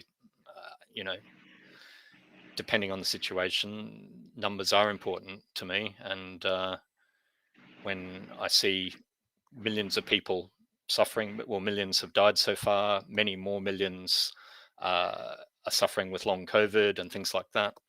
I mean, it will have a cost if we delay our vaccination programs. And personally, I won't be paying that cost because I don't think I'm going to be catching COVID here in Australia. My job's not at risk. So anything I do will be for other people. It won't be for me or my family because they're not really at risk either. So and to what are the messages we're sending? And we're not just sending one message about the ethics of a vaccine. We're sending a message about about how much we care for other people. Now, I'm not saying you don't care for other people if you want to refuse the vaccine. That's not really fair, but certainly I think that will be interpreted as one of the messages that is sent. Yes, I think I actually agree with you to some there. I think it's quite probable people would not hear the message correctly. I think it's possible, at least some of them. There's a possible that they'll interpret that as being cavalier, uncaring, and so on. And I think for that reason, I mean, I think it was Chris who brought up the question of impact, which I think it's a valid thing to ask about, to see, what is this going to have a good outcome? It's worth talking about. But again, it's not really what my argument is based on. Again, I go back to the example of Daniel chapter 1, but there are many others in Scripture where there's a high probability people are going to not thank you for it. They're going to accuse you of doing wrong. Indeed, of course, that's what Jesus promises to his followers. Blessed are you when people falsely accuse you of, falsely say all kinds of evil against you and persecute you and so on. So, yes, I think it's quite possible people would get the wrong end of the stick and not appreciate this. That regrettably, that's just, sometimes that's what happens when we do the right thing, that the world won't thank us. The world will never thank us for, putting the eternal perspective and God's perspective first. So I think that's what you say is probably true, but I wouldn't say it changes things morally. And I think what I would say about coming back to the utilitarian question, I think we have to ask what is really the chief goal of the Christian? What are we here for? What are we trying to achieve? And I wouldn't say that our driving, our sort of ruling principle is to reduce suffering, of all kinds as much as possible by any means. And one way I try and draw that out is by saying that the evil of organ harvesting cannot be compared with the suffering of people from, for example, COVID-19. They're not. It's not like for like. It's trying to compare two things that are fundamentally different, because one is an act of evil, and it's by the hand of man. Organ harvesting and baby genocide is an act of evil by the hand of man. Whereas natural disasters such as COVID-19, these, we might call them tragedies, but they're the hand of God, which means we have a very different responsibility with regard to them. We should seek to reduce suffering where possible, but I don't think we should get it into our heads that we're going to end natural suffering, that we're going to defeat it, that we're going to dominate it, and by any means we're going to put a stop to that, even if it means taking moral shortcuts with real evil, the hand of man, organ harvesting from babies.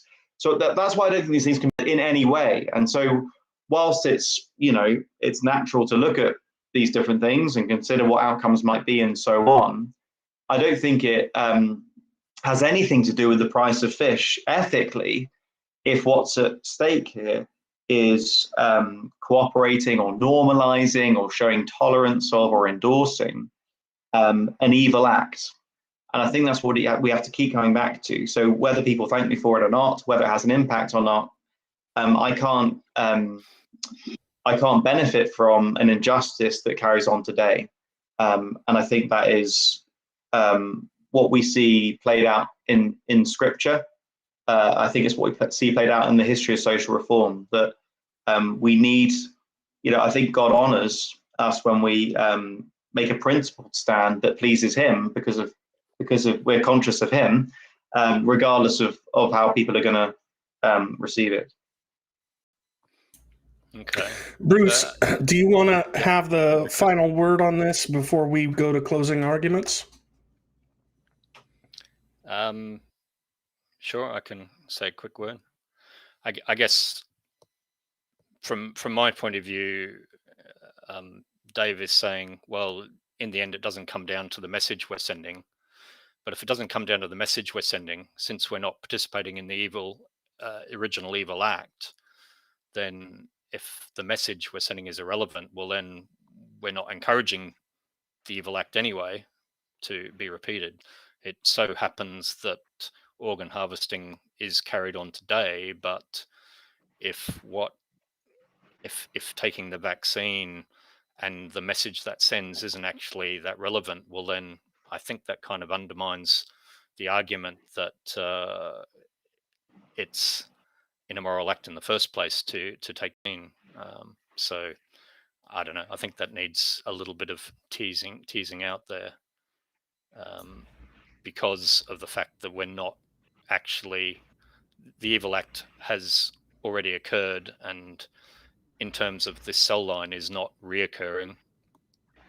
If the message I send doesn't make any difference morally, then I'm not sure how that there's a problem at all in that case. But yeah, let's talk about that a bit further later, perhaps.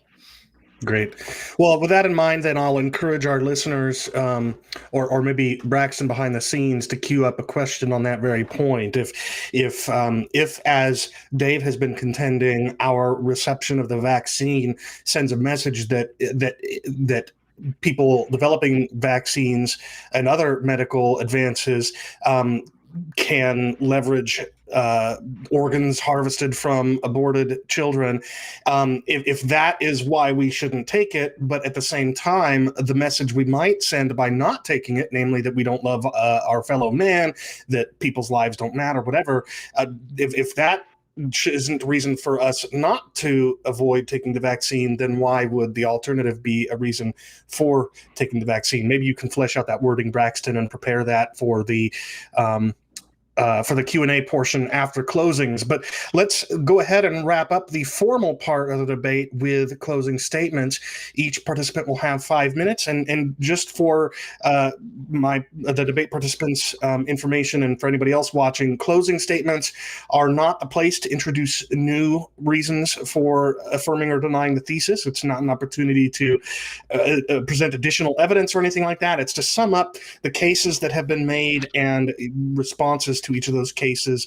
And then in Q&A, we can drill into some additional information. But I just want to caution participants not to continue to introduce additional material that there'll be no opportunity to respond to. So with that having been said, Dave, I'll turn things over to you for your 5-minute closing statement, and I'll start your timer as soon as you begin. Thank you, Chris. Yeah, well, let me just thank you for raising that, Bruce, that where I've not been very clear on the question of, well, is it the message we're sending or is it not the message we're sending? So let me just clarify what I was trying to say there before summing up. So what I'm trying to say is that the message we give when we take the vaccine is that we do tolerate, we're willing to benefit from, we're endorsing, we're part of normalizing, and therefore, and thereby continuing, perpetuating the ongoing practice of organ harvesting. That's the message that we give by taking the vaccine. That's my argument. Now, it's true that by not taking it, some will misunderstand our message. Or to put it another way, some won't like it. They won't like what we're doing, and therefore some will misconstrue it, whether honestly or dishonestly. For example, when abolitionists, back in the 18th century, when abolitionists were advocating certain views, they were quickly condemned as radicals, Republicans. You hate the king, you're a Frenchie, whatever. It was very easy for people to be put in a box as one of those people we don't like. And we're seeing that already here in the UK. Anti-vaxxers are sort of the worst sort of person ever. So I'm sorry I wasn't very clear there, but what I was trying to say is that we do communicate a message by taking the vaccine. We communicate a message by not taking the vaccine. But because the latter is the less popular thing, we're to expect that some will misconstrue this. They'll want to say, they want to serve our good. And that's something we need to try and be on top of in terms of taking the initiative and communicating our stance well, as best we can, explaining ourselves in our own words. And that's why I'm so grateful for this event where we can do that. But I guess what I'm trying to say is we shouldn't be surprised if some misconstrue what we're doing or misunderstand. That's par for the course as a disciple of Christ. It's par for the course for social reform. And those who seek to see social reform throughout the ages have often been seen as unpatriotic, unloving, not caring about their neighbours. But of course, what they're generally doing is lifting up into the public eye a whole bunch of neighbours that most people are not seeing. And that's the opportunity we have to do here.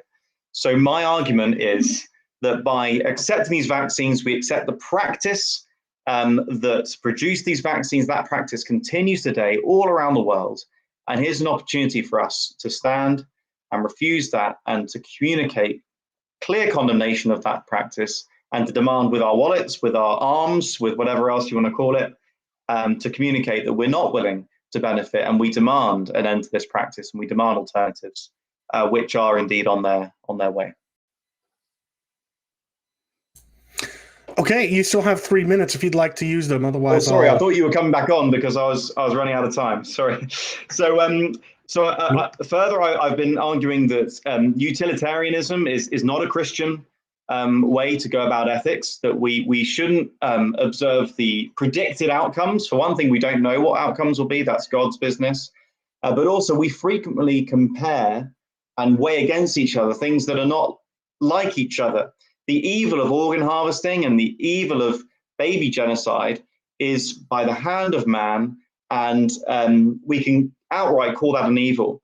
But the kind of suffering that comes from disease, from plague, from locusts, volcanoes, earthquakes, our hearts can go out to people suffering in that, and that is a tragedy, and we should seek to help them. But we can't call that an evil as such. It's by the hand of God, and the Lord has his reasons for these things. As Christians, we ought to be compassionate and seek to alleviate suffering where we can, but we cannot get close to or communicate normalization of moral evil in order to alleviate tragic natural suffering. And I think that's where many of us are finding ourselves sort of pinned back by the severity of the global pandemic.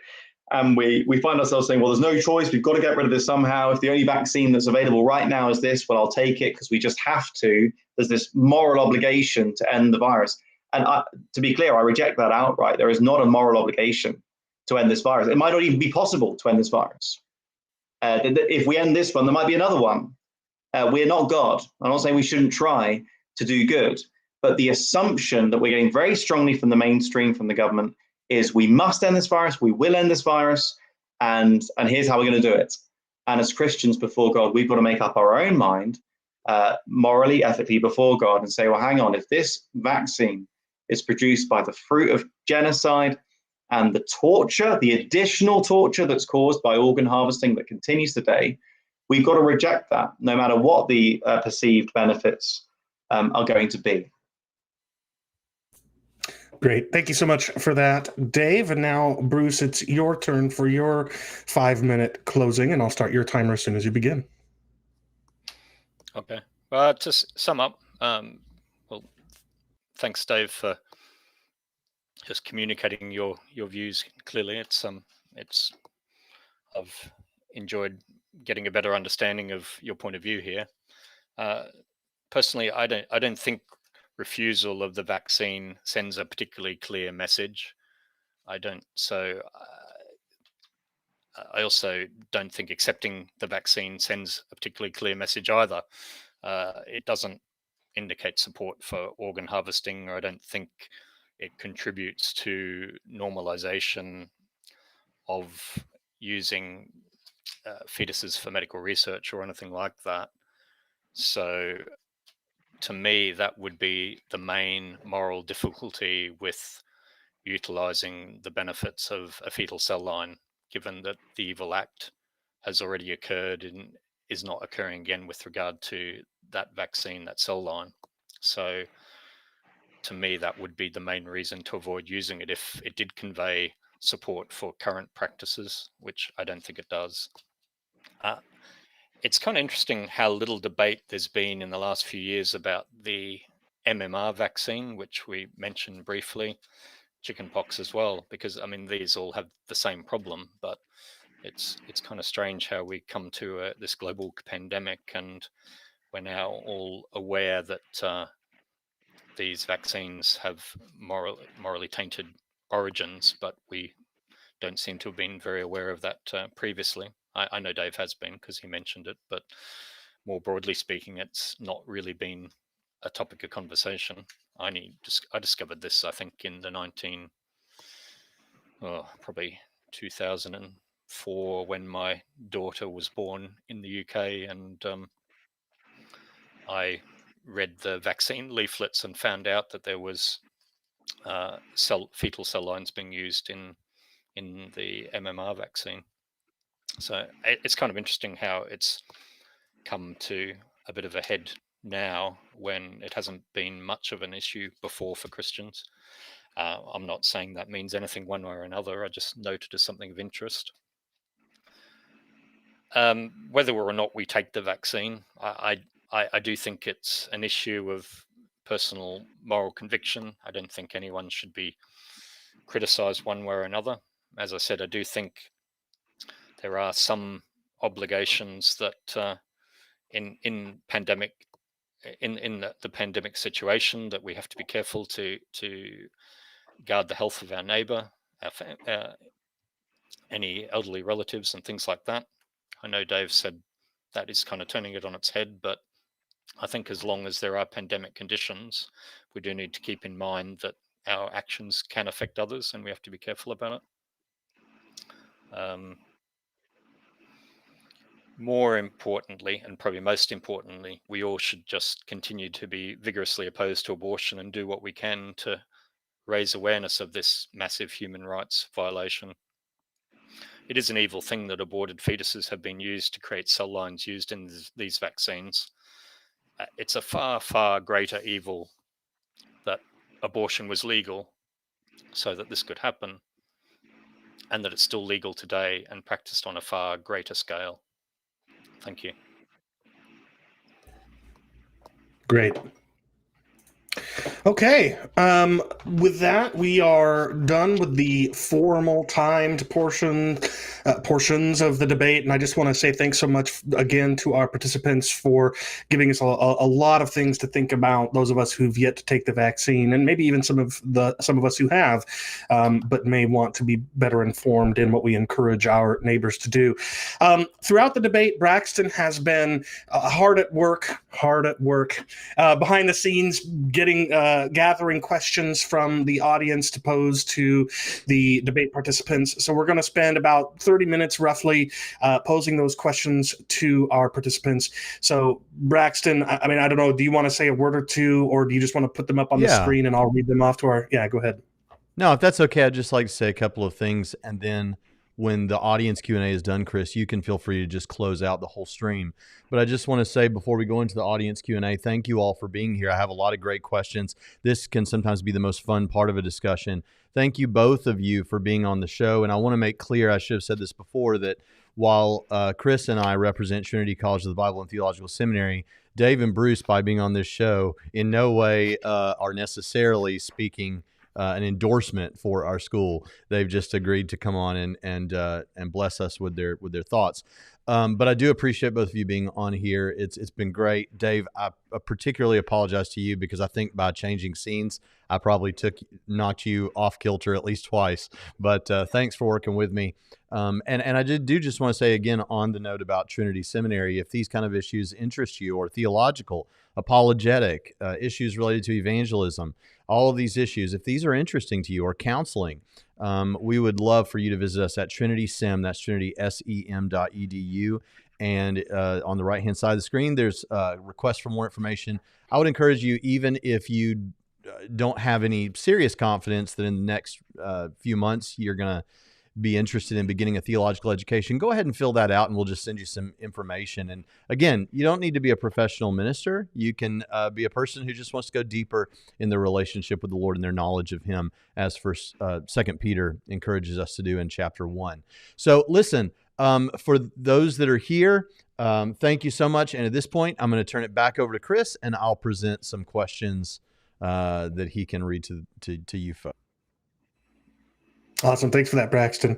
So what I'll do is you guys will see the question screen, but for the sake of people that are sort of listening more than they are watching, I'll read the question. I'll ask the person it's directed to limit their answer to maybe 90 seconds or so, if they can do so.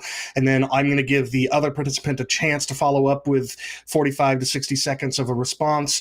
And then we'll move on to the next question, and we'll go through it that way. I'm not going to have a strict timer, so if you go over the time I just gave you, that's okay.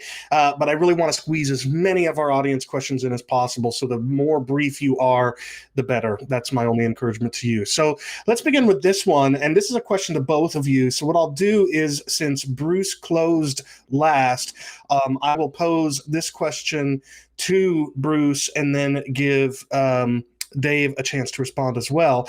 The question is this: are you aware of baby cells being used to develop many other food, cosmetic, and other medical products? And then as a follow-up to that, specifically for Dave, are you ready to stand against those uses as well? So Bruce, the second question isn't so much for you, I think, but are you aware, have fetal cell lines like these been used to create a bunch of other kinds of products as well? And do you have any thoughts on them? I'm not sure about food and cosmetics, but certainly medical products. Yeah, I am aware of that. WI38, Hayflip, I think he was the creator of that, claims 2 billion people have benefited from WI38 through various vaccines, through various medical products. So, yeah, I mean, fetal cell lines, unfortunately, go very deep in scientific research. And I think I looked it up, and there's something like 100,000 research papers have been published using WI38. I'm sure HEK 293, there's probably tens of thousands of papers published on that as well. So they are used very extensively. I'm aware of that. And we know the MMR, we know chickenpox. the rabies vaccine. I'm sure there's other vaccines as well. So yeah, I'm not so sure about cosmetics. I know that placental cells are used in cosmetics, but they're normally donated. So I'm not aware that there's a problem there, but certainly it is a widespread problem in medical research. Dave, same question to you, but with that additional follow-up of if you are aware of other areas, not just in medicine, but also in food and cosmetics, or any other areas, if you're aware of those, would you take the same stance against benefiting from those as you do benefiting from these vaccines? Thank you. Yeah, so the only one that I'm aware of is the MMR vaccine, which is commonplace in the UK. Which we did refuse for our daughters. So where I've known about it, I have taken the same stand. There may well be plenty of things I'm not aware of, either because the knowledge isn't particularly forthcoming, or it's harder to find out where certain things come from, or just I'm not aware. So yes, where I have been aware, I've taken the same stand. I'm not aware. I couldn't name you any particular food or cosmetic that I might be in contact with that's used the same thing. As you can probably tell, I've foregone cosmetics anyway, not on principle. Yeah, so where I'm aware of a similar thing, yes, same stand. All right. The next question is for, I guess I'll pose it to both of you again, this time in reverse order. Is there a biblical justification for benefiting from an abortion if enough time has passed? And turn to you, Dave, first for this one. It's a good question. Obviously, the question, as precisely stated here, is not answered directly by the Bible. That the Bible doesn't mention abortion in that way. But I can think of instances of evil committed even hundreds of years previously being remembered by the Lord and visited back upon the people who did evil. I'm thinking of certain people groups that opposed the Israelites as they came into the Promised Land. The Lord remembered that, and it was visited on them hundreds of years later. The Lord Jesus himself spoke about the evil done, generations before he was speaking to those people in the 1st century AD. So I don't think there's any sense that because it happened a long time ago, it doesn't matter anymore, or that it really changes much. That's not to say that people are nowadays to be punished for the sins of their fathers, but I think it's just to say that God's perspective on time is different. And I don't think he considers things, that happened a long time ago substantially different necessarily. In fact, there's often a strong connection between what's happened in the past and what's happening today. And where we haven't, I think that what I'm trying to focus on is, have we repented as a nation, as a church? Have we repented of the culture that led to that, in this instance, 40 years ago? Or are we still doing the same? And of course, my concern is we're still doing exactly the same, if anything, at a greater level, frequency. And I think that's the problem, that we're still doing it. So if we'd stop doing it, then I think there would be less of a connection between then and now. But if we're still doing it, we prove that we're continuing in that heritage. All right.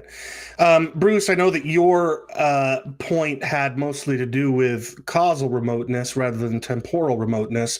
So maybe just take the if enough time has passed part off of the question, or leave it there if you want. But can you think of a biblical justification for benefiting from an abortion, however indirect the biblical support might be? Offhand, no. I mean, it kind of obviously is going to depend. I mean, time does tend to give some causal remoteness as well. If you're generations away from that particular act, it depends. If my grandfather stole or managed to obtain, say, a house that through some kind of illegal means, and then I inherited that house, well, then I think I would actually be quite causally close to that, and there'd be some kind of obligation to recompense the person the house was stolen from, or if not them, their descendants. But again, if I was not the person who committed the original act and didn't benefit in that kind of way, I mean, there's no way for a fetus that was aborted, there's not really any way of compensating that fetus. We can't do anything for that person at all. So yeah, I don't see that there's much we can do about it. And what am I trying to say here? It's I don't see it as much of a problem because of that causal remoteness. I mean, we all have these problems to an extent. My house here in Australia is built on land that was basically stolen from a First Peoples tribe probably 150 years ago. They don't exist anymore. That land can't be given back to them. They can't be compensated. And so I guess I'm left with not being able to do anything about that. Although I think there is, on my part, I have some obligation towards First Peoples in Australia to promote their welfare, because there are various issues in this country. I know in the United States as well. You probably have the same problem with some of your native peoples whose land has been stolen and who have experienced genocide and so on. So there are obligations there. But I hope that kind of sheds a little bit of light on that. All right. The next question, I think, is a two-parter, and Braxton's going to put the first part up now. We'll ask that, and then we'll move on to the second one. But this question is for Bruce specifically. Andrew Ireland asks, Bruce mentioned that perhaps the Christian workers in the pharmacy industry, or pharmaceuticals industry, should maybe have spoken out sooner against this practice, and that might have changed things. Braxton, is there the second? Yeah, okay. So, Bruce, do you not think that the same question should be asked of the church and every Christian? In other words, by not speaking out and saying no to evil, we are complicit with the use of aborted fetal cells? What are your thoughts on that question?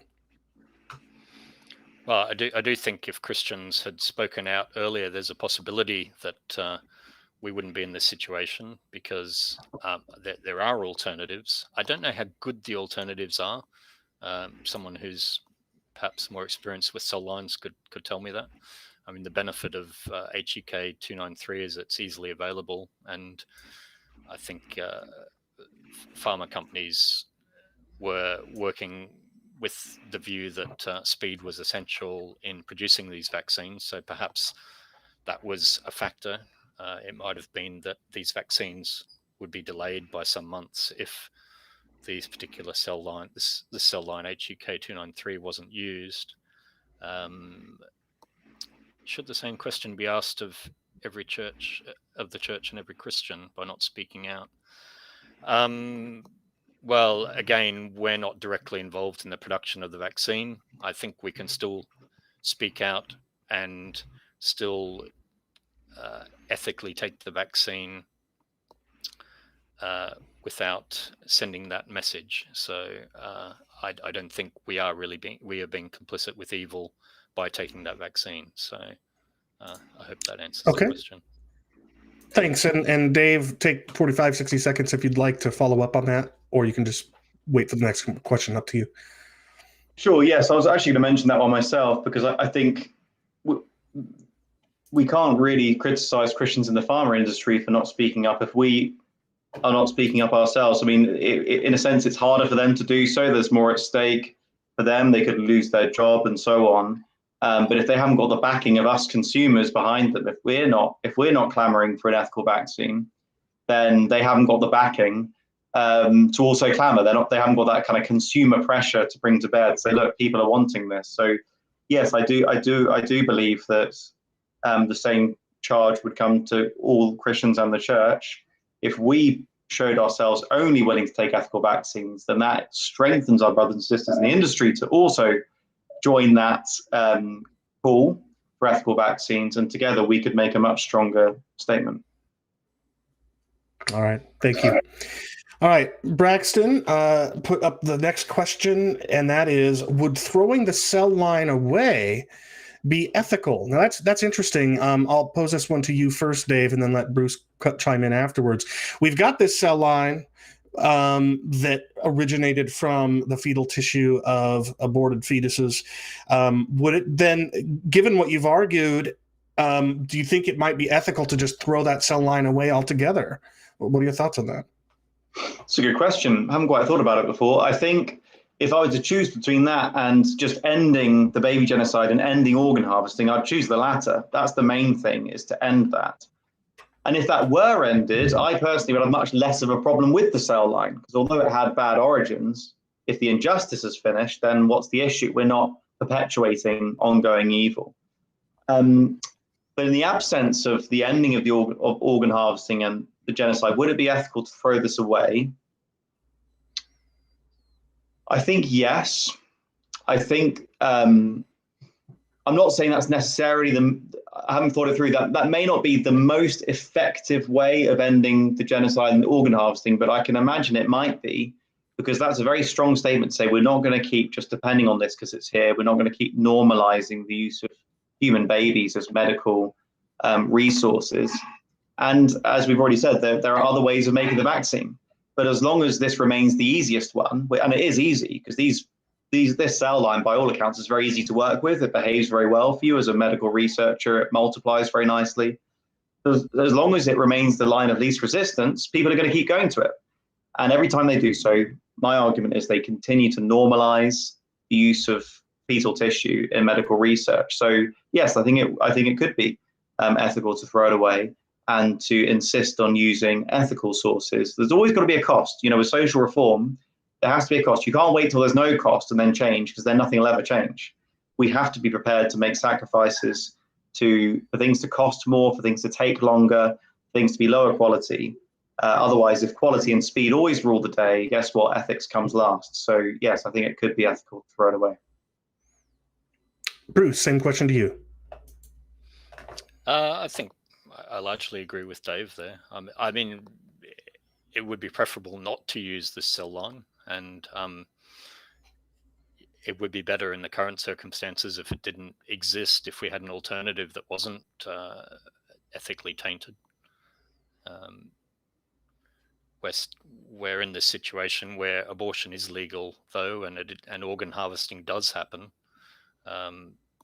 So, yeah, as I've said a few times, I don't think utilizing the cell line is an endorsement of that.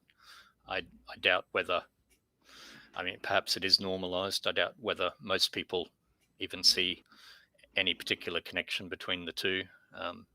Perhaps that itself is an example of how normalized use of fetal cell lines are, and that's not a good thing. But I just see abortion and the current situation with abortion and organ harvesting as just an overwhelming evil that we need to be directly combating. And I just don't see that these fetal cell lines that originated a long time ago and a long way away from us are really that important in the fight against abortion. Okay. This next question is from Ms. Mutola. If it's possible to ethically produce the COVID vaccine using any other method or ingredients, why are we using fetal cells and or cell lines from fetal tissue? We'll start with you again, Bruce. I assume, I think Dave mentioned that it's because it's the easiest way to do it. As Dave said, HEK 293 is widely used in medical research. It's easy to work with. It replicates and responds in ways that are well studied. So it was probably the quickest way to get these vaccines. So I expect, with the pressure of time and there's been enormous pressure on these pharma companies to come up with a vaccine. A lot of money going to the research. It's probably, I'm assuming there's commercial competitiveness as well. But I hope it's the case that the main motivation was to save lives. It was the easiest way to do it. If someone knows more about fetal cell lines and other cell lines, it would be interesting to know whether there were viable alternatives that could have been used that wouldn't have an impact on the development time. I don't know if that's the case. Any thoughts from you, Dave? None really. In addition to that, that's my understanding. It's just the easiest thing to work with. Okay. Next question is from Kevin O'Connor, and I'll pose this one to you first, Dave. To what extent must one know in order to not participate in evil, kind of like the evil we've been talking about? So he thinks of easy examples like child labor and climate change. In order to avoid being complicit in those things, it seems that one would have to practically be a hermit. So, Dave, your thoughts on this question, then I'll turn back to Bruce. Yeah, thank you. There are some key differences between the kind of injustice we've been speaking about and almost any other injustice you can think of. So the injustice of the baby genocide and organ harvesting is different because it's widely accepted and governments allow it. They often pay for it. And almost every country in the world, not every, but almost every, killing babies in the womb is legal. And all over the world, I don't know how many countries, but organ harvesting is also very common. And it's generally accepted. Indeed, it's celebrated. Abortion is celebrated as autonomy, reproductive justice, a woman's right, and so on, a choice. It's actually celebrated. And organ harvesting is celebrated. They don't tend to use that language, but they'd rather say, we've got this tissue, we've got these replicating cells, we have an established cell line, it's saving millions of lives. So the great difference here is the sort of standing that these injustices enjoy worldwide, which is they're accepted. Whereas everyone already agrees that, for example, child labor is wrong. And although it persists, sadly, the direction of travel in many ways is the opposite. People generally condemn it. There are efforts to try and make things more ethical. I'm sure there's a long way still to go. But there's no one saying child labor is a woman's right or, child labor is 21st century justice. People know it's wrong. There's already efforts going in that direction. So the real difference here is we're against the grain, and we have to be, because this is an accepted injustice. Much as the slave trade was in the 18th century, people celebrated it. There was no problem with it. It took people to stand up and say, hang on, this isn't right, and put energy into that. Okay, same question to you, Bruce. Kevin is right. It is difficult, these issues. There are so many of them, and that's, I guess, one thing about the internet is it's so much easier to learn about various injustices that are going on, part of our consumption cycle. Child labor for me and in the United Kingdom, but a lot of the products we obtain from places where child labor is, from my definition anyway, is essentially legal, and we seem to prefer getting our products cheaper because they're made in countries that can utilize slave labor, and we just don't care to find out about it. I think Dave's not quite right on the organ harvesting. Maybe researchers celebrate it, but I think organ harvesting from aborted fetuses largely goes on in the shadows, and I think if the general public were a bit more aware of what goes on there, I'm not sure they would approve of that at all. I think a lot of people would be horrified that that happens. It's gradually starting to get better known, but I'm just not totally convinced that it's celebrated, except perhaps among people who are directly benefiting the researchers. There are other issues like this. Medical trials.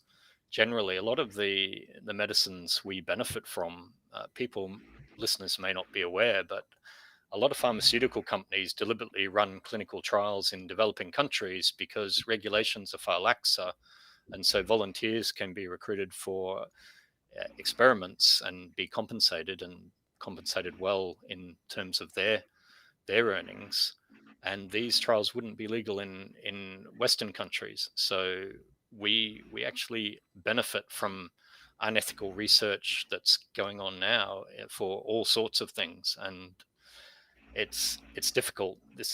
There are so many things, so many injustices going on. It's a bit hard to know what we can do, and sometimes you do think, well, maybe I should be a hermit and become self-sufficient and not involve myself in this world, because it is so tainted in so many areas. I guess that's the reality of a fallen world, and we have to, as our conscience dictates, we have to take action that we think that we should. We're going to go for about 10 more minutes, as long as my participants don't object. But before I go to the next question, I do just want to follow up and say one thing in response to the idea that, sure, there may be widespread acceptance of abortion, but maybe not widespread lay acceptance of organ harvesting. I'll just point out, for whatever it's worth, however little it might be worth, that a few years ago when reporters surreptitiously got into abortion clinics and filmed them harvesting parts of babies, and then released that to the public, the public in general seemed pretty much along the same kinds of lines as are opposed to abortion. In other words, it didn't strike me anyway that people who are fine with abortion, but when they watched those videos were like, oh, wow, I didn't realize this was happening. They seem to be perfectly fine with it too. And so I personally, for whatever it's worth, am not convinced that if the public had a better knowledge of the fact that this organ harvesting was going on, that they would be opposed to it. Unfortunately, I think that a great percentage of the population might be perfectly fine with it. However, I'm speculating, so I'll leave it at that. Braxton, go ahead and put the next question up. This is from Invictus X, and I'll pose this to Bruce first. Is it morally permissible to use a fetus that was already killed for a different reason? I mean, I guess this is what we're talking about now, isn't it? I mean, that's the whole thing about cell lines is these fetuses weren't killed for the purposes of creating cell lines. They were killed because their mothers didn't want the baby for whatever reason. So that was the case there. I think Dave said that in some cases the babies were killed in ways that were made them more amenable to use in scientific research. I don't know too much about that. If that's the case, that even amongst people who find abortion acceptable, that seems to be an additional immorality, because I don't know that any mother who is abortion is an incredibly serious thing to do. I don't think most people probably don't do it very lightly, and if they were told that their baby is going to be killed in a particular way because it would be more useful for research, but it would cause their child a lot of pain, I don't think many parents would go along with that. I don't know, but I suspect that might be the case, that most people would want the abortion over with as quick as possible and not done in a particular way just so that they could be used in research. But I'm open to being corrected on that. So my argument is that with causal remoteness, yes, it can be acceptable. It's regrettable. It's not something that we should encourage, but I think we can benefit from such an act as an abortion that creates a cell line, provided that we are remote enough from that. Dave, your follow-up thoughts. I'd say it's basically impossible to use a fetus that was already killed for a different reason, sort of without any connection at all to the organ harvesting, because in order to harvest the organs, these organs need to be fresh. There basically needs to be cooperation between the abortionist and the organ harvester if they're not the same person. So I would just say that, yeah, this question is based on a mistaken understanding of how this works. It's not as though someone opportunistically haps upon a fetus that's already killed and then thinks, okay, I'll take their liver. By then it would be too late. So there's always cooperation and pre-planning going on here, as evidenced in every case of cell line that or organ harvesting, other kinds of organ harvesting that we actually know the details of. So there is always a close connection, and it always has an impact on the way the fetus is killed. All right, thanks for that. I think we probably got time for maybe 2 more questions. Sarah Marshall asks, and I'm assuming this isn't the Sarah Marshall from Forgetting Sarah Marshall, little movie joke for movie nerds like me. Sarah Marshall asks, do you guys see the vaccine as a type of precursor to the mark? I'm assuming the mark of the beast. I'm going to hold my thoughts to myself on this one, much as I'd like to comment on it. But Dave, why don't you start first, and then I'll let Bruce say a word or two as well. Okay, I'll tread cautiously here. I would like to just point out perhaps some questions, even observations. If we believe whether literal, whether it's just one mark or there are several, if we believe in precursors, whatever our specific understanding of Revelation, if we believe that Satan is the ruler of this world, do we not think he's going to use, for example, governments and organizations, big industries, in order to carry out his purposes? I think we've got to be awake to the fact that the devil will use real life things and real life people and organizations and events to bring about his agenda. So I think we shouldn't rule it out sort of totally, as if that's an absurd idea. Certainly here in the UK, the moment you start talking about the mark of the beast, you're the kind of #1 anti-vax lunatic. You know, that's how people interpret it over here. But I want to say, let's not throw the idea out of the park straight away, because if we believe this stuff's going to happen, then we ought to be on the lookout for it. I think there are things that should cause concern. The great pressure that's being brought to bear on people to take this. And we're not talking about safety today, but the long-term effects of the vaccine are still an unknown quantity. Whether or not we're going to be able to participate in everyday life and even buy and sell things without it, there's a real possibility. It's being debated right now in governments across the world. So I think there are causes for concern, and I think Christians ought to be very alert, very awake, and see that there are at least similarities. Whether it's the mark or the precursor to the mark, I don't think I can answer that question, but I think I can say that there are warning signs of the kind of thing we should be looking out for.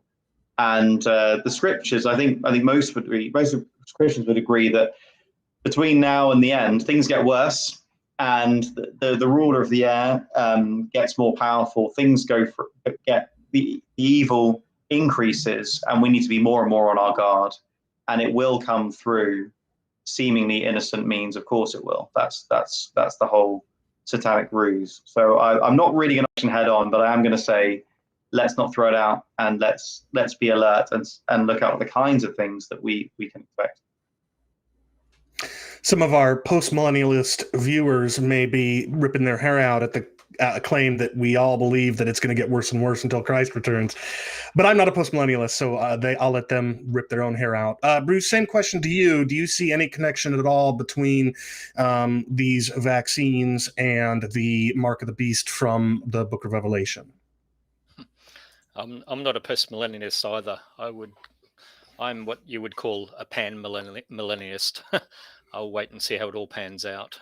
I don't have firm views on the end times. I've had times in the past where I've looked into it and realized that there are people far smarter than me who hold wildly diverse views, and I'll leave them to it. I agree with Dave. We don't really know. There are some worrying signs with the vaccine that governments are considering requiring it for certain things. I think that that is something we should be concerned about. I think it's almost inevitable that the vaccine will be required, a certificate will be required for international travel in the future. Not sure how much of a concern that is, because I think countries do have the right to be able to decide who comes into their borders, and so perhaps they have the right to say, well, you need to at least show that you don't have COVID or have been vaccinated. But for everyday life within our countries, I think it would be very worrying if we started discriminating against people based on whether they'd taken the vaccine or not. So like Dave said, we shouldn't rule it out. I don't think any of us really know what the mark of the beast is, and we probably won't know until it actually really happens. But let's just keep an open mind about it. Braxton is probably knows just how desperately I want to say how much we do know what the mark of the beast is, and it's not what most people think. But I'm not the topic of this, or this isn't the topic of the debate, and I'm not one of the participants. Braxton is, however, asking that I give him the opportunity to put up 2 more questions. So again, assuming Dave and Bruce are okay with that, I'm going to abide that request. So this is the penultimate, second to last question, and I'll pose this to Bruce first.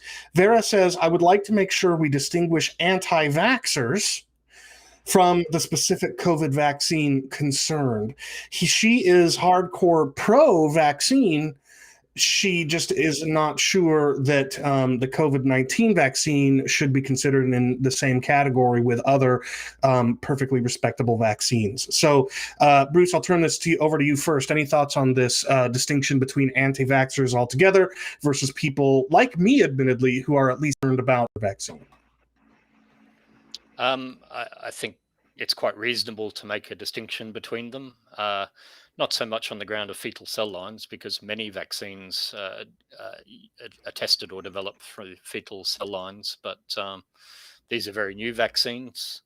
The mRNA vaccines are a fairly new technology, not as new as what some people are making out, but they're still new in terms of vaccines that are available. The technology has been in development for quite a few years, I believe. The trial, I think they have been quite well tested. One of the problems with vaccine testing is finding populations to test against, and that hasn't exactly been a difficulty with COVID because COVID has been so widespread. So in a pandemic, we should expect that vaccines can be developed quicker simply because they are easier to test with the wide availability of people who actually have caught the disease or will catch the disease. But testing is still a little bit of a concern, and I've been a little bit skeptical of people who are anti-vax with regard to COVID vaccines, but I think I've moderated that in recent times because, particularly with the AstraZeneca vaccine, we've learned a couple of months ago that it can.